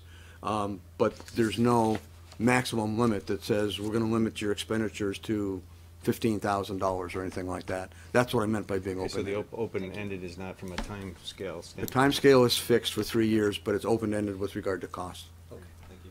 And then we'll have to manage those costs within the budget that we have. That's the name of the game. Okay, other questions? Okay, what's the board's pleasure on this? Motion if you want. Mr. Sure, Chairman. that'd be great. I move that the select board approve the signing of a traffic signal maintenance agreement between the town of Essex and East Coast Signal. Thank you, Mike. Is there a second? Second. Thank you, Andy. Okay, any further discussion about approving the signing of a traffic signal maintenance agreement between the town of Essex and East Coast Signal? Hearing none, all those in favor signify by saying aye. Aye. Aye, opposed? Motion passes 5-0. Thank you, Dennis. Thank you very much. Good luck Appreciate with it. that. Good night. Okay, we're gonna move on to item 5I, which are minutes, and we're gonna have a motion to approve the March 24th, 2018 Select Board minutes with Select Board corrections. Thank you, Irene. All right, do I have a second? Second. Whew, that was close. Okay. Let's start on page 1. Page 2. And 3. Okay, so Elaine, and then we'll come to Irene. I would like to ask a question about paragraph starting with line 130. Okay. There's some factual information that is incorrect, and so perhaps the conversation we had earlier regarding wording versus accuracy. Line 131, the village charter was put together in 1893 when the village withdrew from the town. The village has never withdrawn from the town. The village created a separate district within the town to tax itself for services that town residents didn't need at the time. So 1893 date is, okay. no, It's the village 1895, never right? withdrew from the town. Right. The date correct. The date's fine. Yeah, but the village charter was put together in 1893, period? period. Sure. Okay, and then strike when the village withdrew from the town? Correct. Okay, does that make sense, everybody? That makes much more sense. And Sam's gone, okay. line 133, that the village has different ordinances, such as a gun ordinance. We just discussed this earlier in this meeting. The village's gun ordinance is not different from the town's ordinance, so I would say strike that last phrase as well, such as a gun ordinance, Okay. because that's not correct. Everybody okay with That's a that? bow ordinance, isn't it? And it includes a firearms provision. Everybody okay? We can strike that such as a gun ordinance? Okay. All right, anything else? That was Elaine? it. Okay, and Irene, you had something? Yeah, the end of line 120, Mr. Egan on the tape talked about equal representation, so I'd like to add, and that equal representation would be the best remedy, period. Anybody have an issue with that? Okay. All right, that was page 3, right? Yep. Okay. Page 4. And 5. And 6. 7. Irene? Line 314, Mr. Tyler was talking about the old cost of equalization, so if we could just put a period after increases and then delete the rest of the line, I think it's accurate. Everybody okay with that? I'm sorry, I missed it. Period at the end of increases at the middle of line 314. Oh, yes, yes, And then okay. delete the rest because that was a historic folkloric thing that he was saying. Okay, everybody okay with that? All right, anything else on 7? 8? Irene? Line 338, please, where it says, I was hearing from the audience, it was I was hearing from my peers. And at the end of the line, I'd like to add a comma, top down. So they're working on a total top-down merger. And then in 339, insert in the middle of that line between are and not aiming. We are not aiming. What line was that? Sorry. We'll skip that. We'll skip that. It doesn't make sense. Okay. Thanks. All right. Anything else on 8? Yes, one more at the end. Okay. The end of line 373, he feels no one's voice should be muzzled. Was what he said. And that wasn't captured. Does anybody feel that needs to be added? Everybody okay with adding that? Yeah, okay. All right, page 9. And that's it, okay. All those, Elaine? I just would like to thank Greg and Travis and whoever else took the time to review the tape again and to re-edit these minutes. It was a lot of work, and I really appreciate that we did that. Thank you. We have quite a staff, don't we? We really do. We're very fortunate, so thank you, Greg. Okay, all those in favor of the March 24th, 2018 Select Board minutes with corrections signify by saying aye. Aye. Opposed? Okay, motion passes 5-0. And then we're going to jump to April 25th, 2018. Do I have a motion to approve that with Select Board corrections? So moved. Thank you. Irene, do I have a second? Second. All right, Andy. All right, let's move on to page 1. Irene? Is Nope, that- sorry, I'll No? Okay. Page 2. There it is. Okay. 65, the disparity needs to be addressed, not has not been addressed. And then on 66, a period after signatures, because Max asked the petition would be put on a future agenda. I didn't. Down on 193, in the middle it says addition- One second. So, Greg, are you getting all that? Sam has them. Sam's notes have them, yeah. Pardon? Jim has it. Sam's notes. Oh, okay. Very good. Okay. 93, additionally in the middle, if anyone from the village should be inserted. 94, this is to pick up they faced past tense, comma after future in that sentence in the middle. Okay, those are ones that we not supposed to talk about, right? Okay, and then 95 has not been addressed, but has not passed the correction yet. Okay, Andy? So I gotta question the statement that if anyone had been interested in running from the village, had been interested in running for that seat, they could have. Who handled the petitions for that vote? Do we know? What line are we 93? 93. So the question is that there's an assertion that because the vote for the seat on the school board that was intended to represent town outside the village was warned to the entire town, there's an assertion that someone from the village could have run for that seat. I just have a question about how the petition to get on the ballot was handled. Who handled that petition, and how was that warned? Or was there some other mechanism that would have prevented a village resident from getting on the ballot for a town outside the village seat? We'll have to check with the Yeah. clerk. I believe that the clerk handled the petitions, but I'm not positive. And I believe that if a person inside the village had run, that they would have been able to, based on the way this was set up. But I thought. And that's what I said. So yeah, I know this is what you Yeah, said, but yeah. I'm just trying to, I'm sorry, I'm trying to That's okay. understand the sequence of events, because we warned the vote after, don't we warn the vote after the petitions are already in? So did the discussion about how to handle the petition occur before the petitions were made available? That's where I'm just trying to understand if there's some more to this than just the. Our clerk began working with the schools in, God, I want to say January, but I could be wrong on that, to figure out the process for this. I recognize you might have may not have the answer on the top of your head, but I just want to try to make it clear up that question as to whether indeed someone. I realize there could have been a write in a massive write-in campaign, and somebody could have potentially got their name on it in theory. But I'm wondering how the petition to get on the ballot was handled. not having been here when that occurred, I'm not sure minutes are supposed to correct the actual deficiency. Well, no, yeah, I know that, but there's yeah, sorry, go ahead. I interrupted you. But we do need to sit down with the school district as part of this, as to go over the process that's going to have to occur, so things like this are understood in advance. It was my first meeting in February or the first thing in March, and there was confusion going on. We weren't even clear why the town was warning this election in the first place, and we were told, well, there's a mix-up in the law, we need you to do it.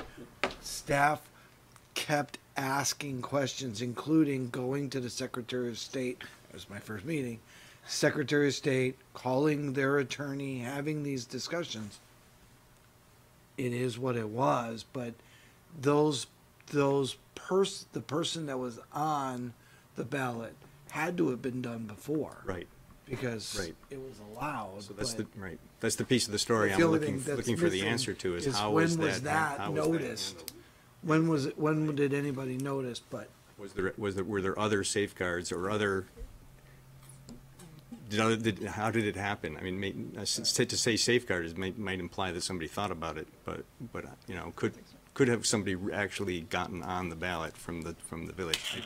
That's the question I want to get an answer to, because it's stated here as a fact that they could have. Well, I don't talk about the ballot. I just said running for the seat. So I think Running your for the write-in seat. condition is Okay. key. Your Okay. write-in condition Okay. is key there. And okay, I'll take that.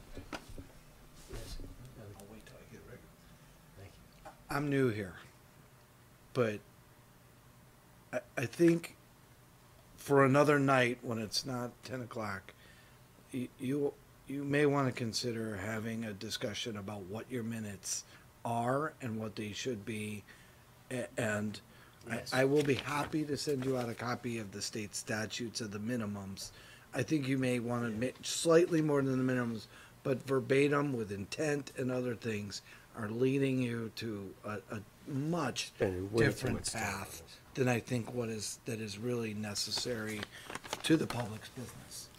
So why don't we do that? Why don't we have that on a future agenda at some time when it's available, and we can talk about how we want to do minutes going forward? Because But I still would like the answer to the I'll question of still how get you the the answer. petition was handled, because, thank you. Okay, anything else on 2? Page 3. Irene? So there's a couple references to a Ms. Fox here on line 104 and 106 into 107, and I believe it's Ms. Stein from what I saw on the tape. So I just wanted to bring that up. Was it Mr. Fox? There was a Mr. Fox, but it was not he that was speaking at that point, saying those things, so for what that's worth. So you're saying instead of Fox, put, Ms. Stein? okay, because you verified that, you said? Okay, everybody good with that? All right. You have something else, sorry? Yeah, at the end of line 121, it's not that I didn't think they'd see a vote. I don't pay attention to the legislature, obviously. And Representative Dylan John Batista via an email didn't think they would see a vote on the language before the end of the session. I was referencing an email in that whole So sentence. what's the change that you're asking? I'm At confused. the end of 121, it says, "So she," Yes? and I want to put in Representative Dylan John Batista via an email didn't think they would see. I see. The information came from the horse's mouth, because he's the one who's all over this, not me. I was quoting an email from him. Page 4? 5? Irene? On 199, I was asking about sort of the range of the search for the new assessor. So I think that's important. About the range of Yeah, yeah. I asked if we were going to go with an in-house search or if it was going to be nationwide, and Evan said he hadn't even. He was still crying. I remember Evan saying he was still crying about it. So I was asking about the range of the search. Okay. Anything else on 5? 6? 7? Irene? Let's see. End of 314, please. Instead of inside and, it's only the town highway department is paving only outside the village, I believe. But has no town outside the village. We're inserting that word. Or appropriately managing such policies, not village policies. Does everybody understand what that change is? No. Could you repeat it, please, Yeah, with the line number? 314. She gave an example of how the town highway department is paving only outside the village, but has no town outside the village board appropriately managing such policies. We're not managing it properly? Oh, okay. We have no board of outside the village residents managing the outside the village paving. We have a select board that manages it, which is Okay, different. okay. Everybody okay with that? That's what I said. That's what she said. I'm seeing a lot of heads shaking no. Does that mean you don't want to have it changed? Or, I think we're beating a dead horse, but it's not a substantive change. okay, so we'll let it slide. Page 8. 9. Irene? On 8, this is a repeat comment, so I don't know what happened with this, but at line 259 to 260, Mr. Brown states that it's great to hear best way versus village way or town way, and that gets repeated here, so I just want to take it out here. I don't think that's appropriate to have that. I mean, we have so few minutes. We don't need to repeat this stuff. Mr. Brown. So and on then 369 I'll delete the rest. through. Yeah, I would just say Mr. Brown felt the discussion, blah, blah, blah. Yes. Before Sam snuck out, she did point that out to me and say that she felt that's what was said and that she would implore you to keep it in there. Or ask that you keep it in there. In both places? You mean? I thought it was supposed to be a summary of what was said. Is it? Where's the first one? 259.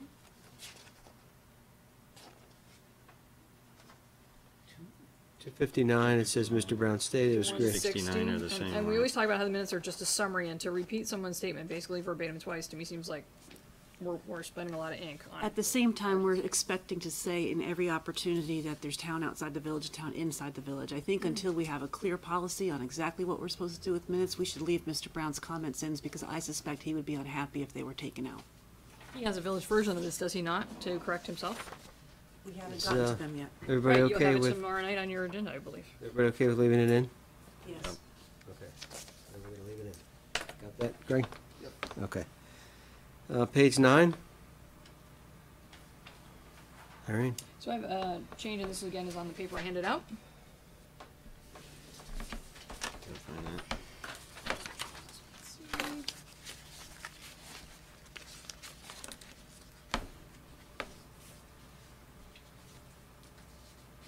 Okay, what is it? On line 413, we're striking on the board is problematic, so that working groups may be needed in its formative period, and we're talking about, instead, the at-large representation should expand with the select board becoming a 10-member town-wide board comprised of 5 village and 5 town outside the village residents, who could also meet separately and legislate by districts for as long as needed. She suggested taking care to use words other than town, which has multiple meanings in different contexts, such as town-wide, town outside the village, etc. Oh, that's a lot of detail that we're trying to It is, and we not capture it. do or capture in minutes. We're gonna have that discussion, but that, I'm not gonna support that. Well, we got What's Mr. the board's pleasure on that one? I'm asking a question to the board, I'm on the board. to the other members. Elaine asked for more details, so that's why, we allowed that. I mean, Maybe we need to move this discussion about minutes up kinda soon. Yeah, like next meeting. Yeah. Sounds good. I would say in this particular case, because this is a board member by board member discussion about what they specifically wanted as the end goal, that this change should stand, because we were invited in that meeting to be very specific Yeah. of what we wanted. Okay. So I think this Is the should board stay. okay with that, everybody? Sure. Okay. Okay, then let it stand. Irene? Line 114, she also wanted insert to work with the EW. 114? 414, sorry, 414. After formative period, she also wanted insert to work with the EWSDB to find a different date for the school and town and village votes. Oh, Because that's what, it doesn't make sense that I don't have any jurisdiction over the school board vote. I want us to work with them, and I said, our friends on the school board, we want to work with them to make sure that we can get all the votes on one date. Everybody okay with that? I think the sentence as written implies that you have to work with the school to move the school vote. So you wanna leave it as is, Andy? I don't Anybody else care wanna- at this point. Elaine?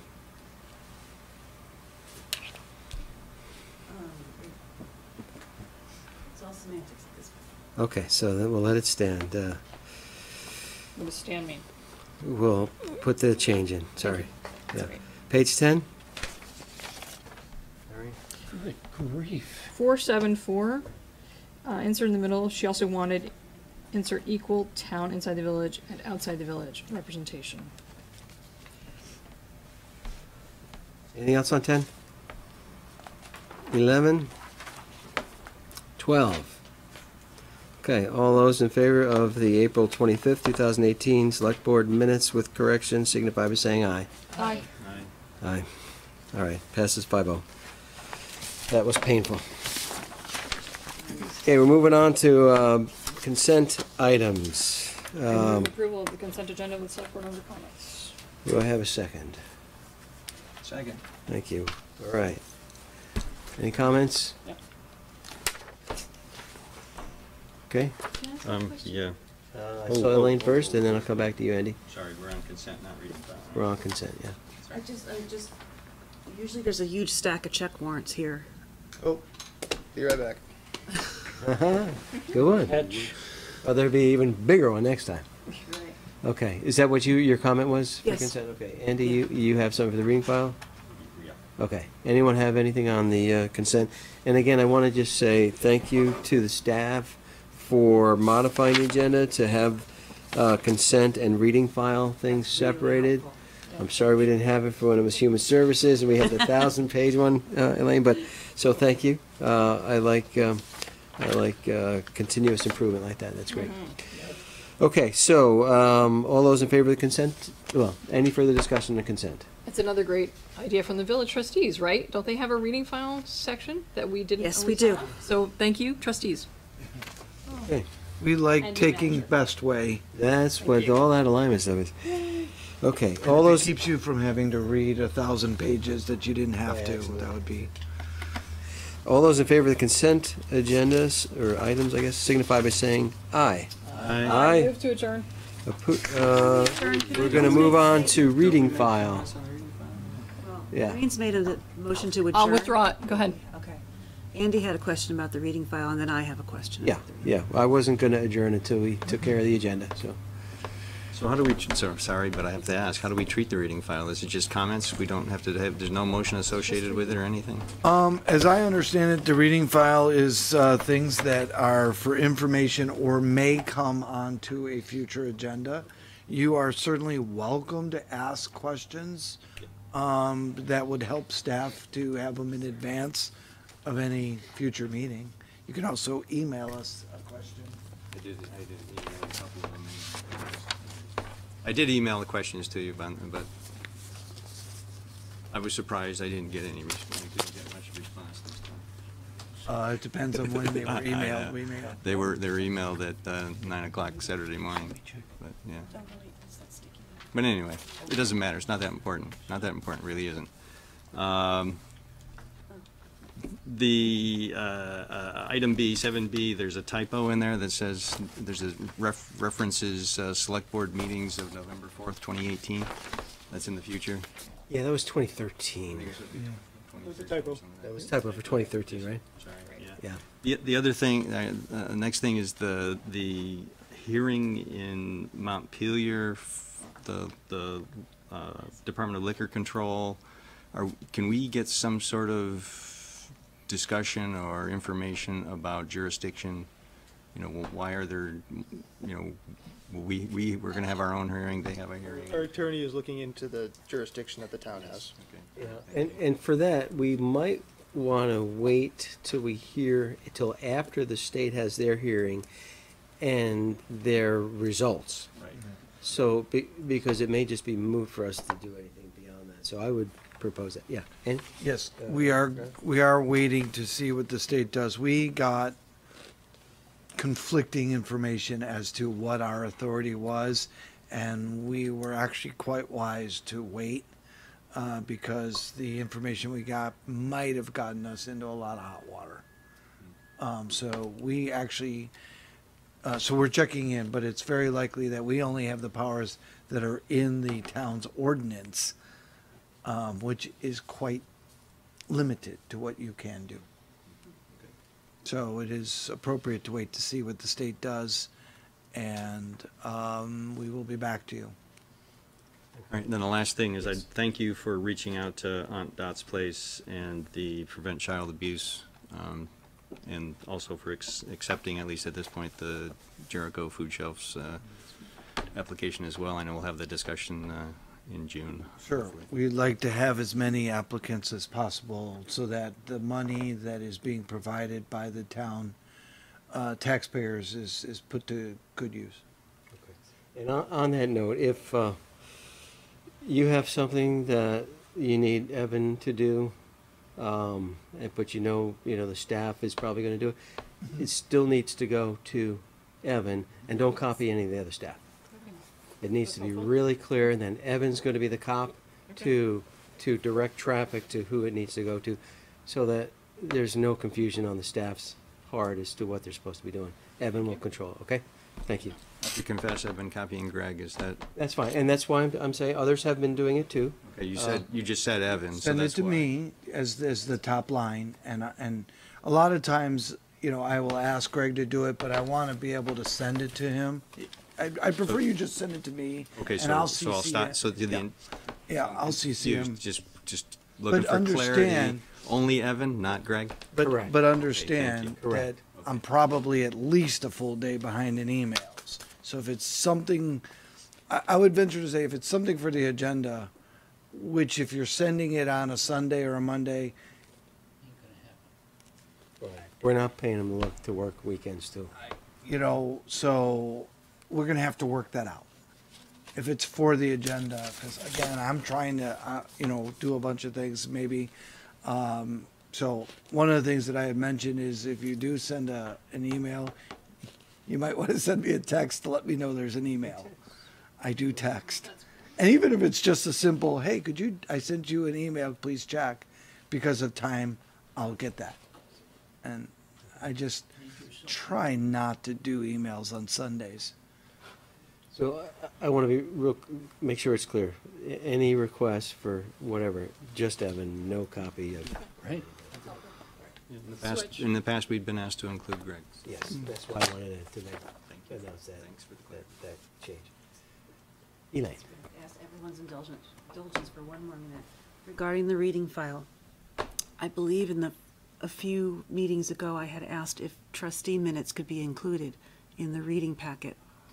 And so I'd appreciate it if that could happen.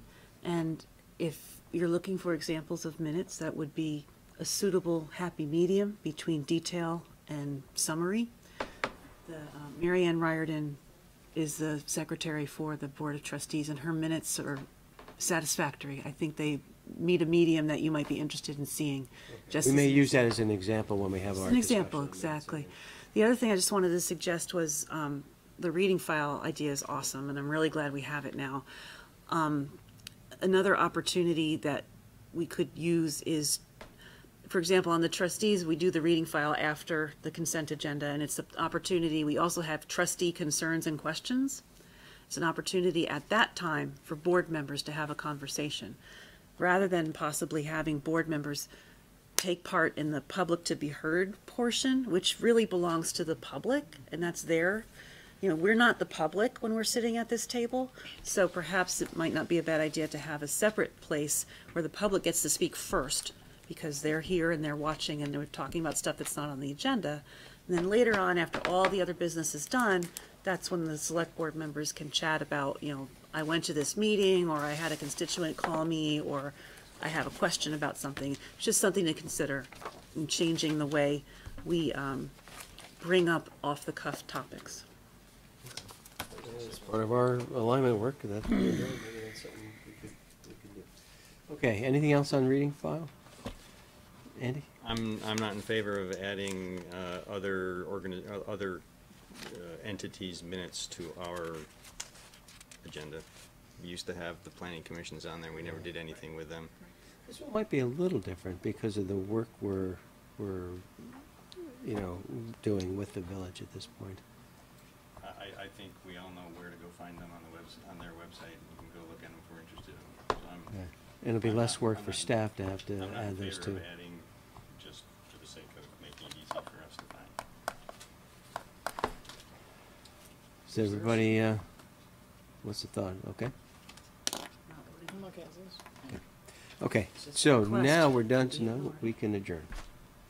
Do I have a motion? I would move to adjourn. Thank you, Irene. Do I have a second? Second. Thank you, Mike. All those in favor of adjourning signify by saying aye. Aye. Aye. Okay. Good thing. Greg, did you have signature page?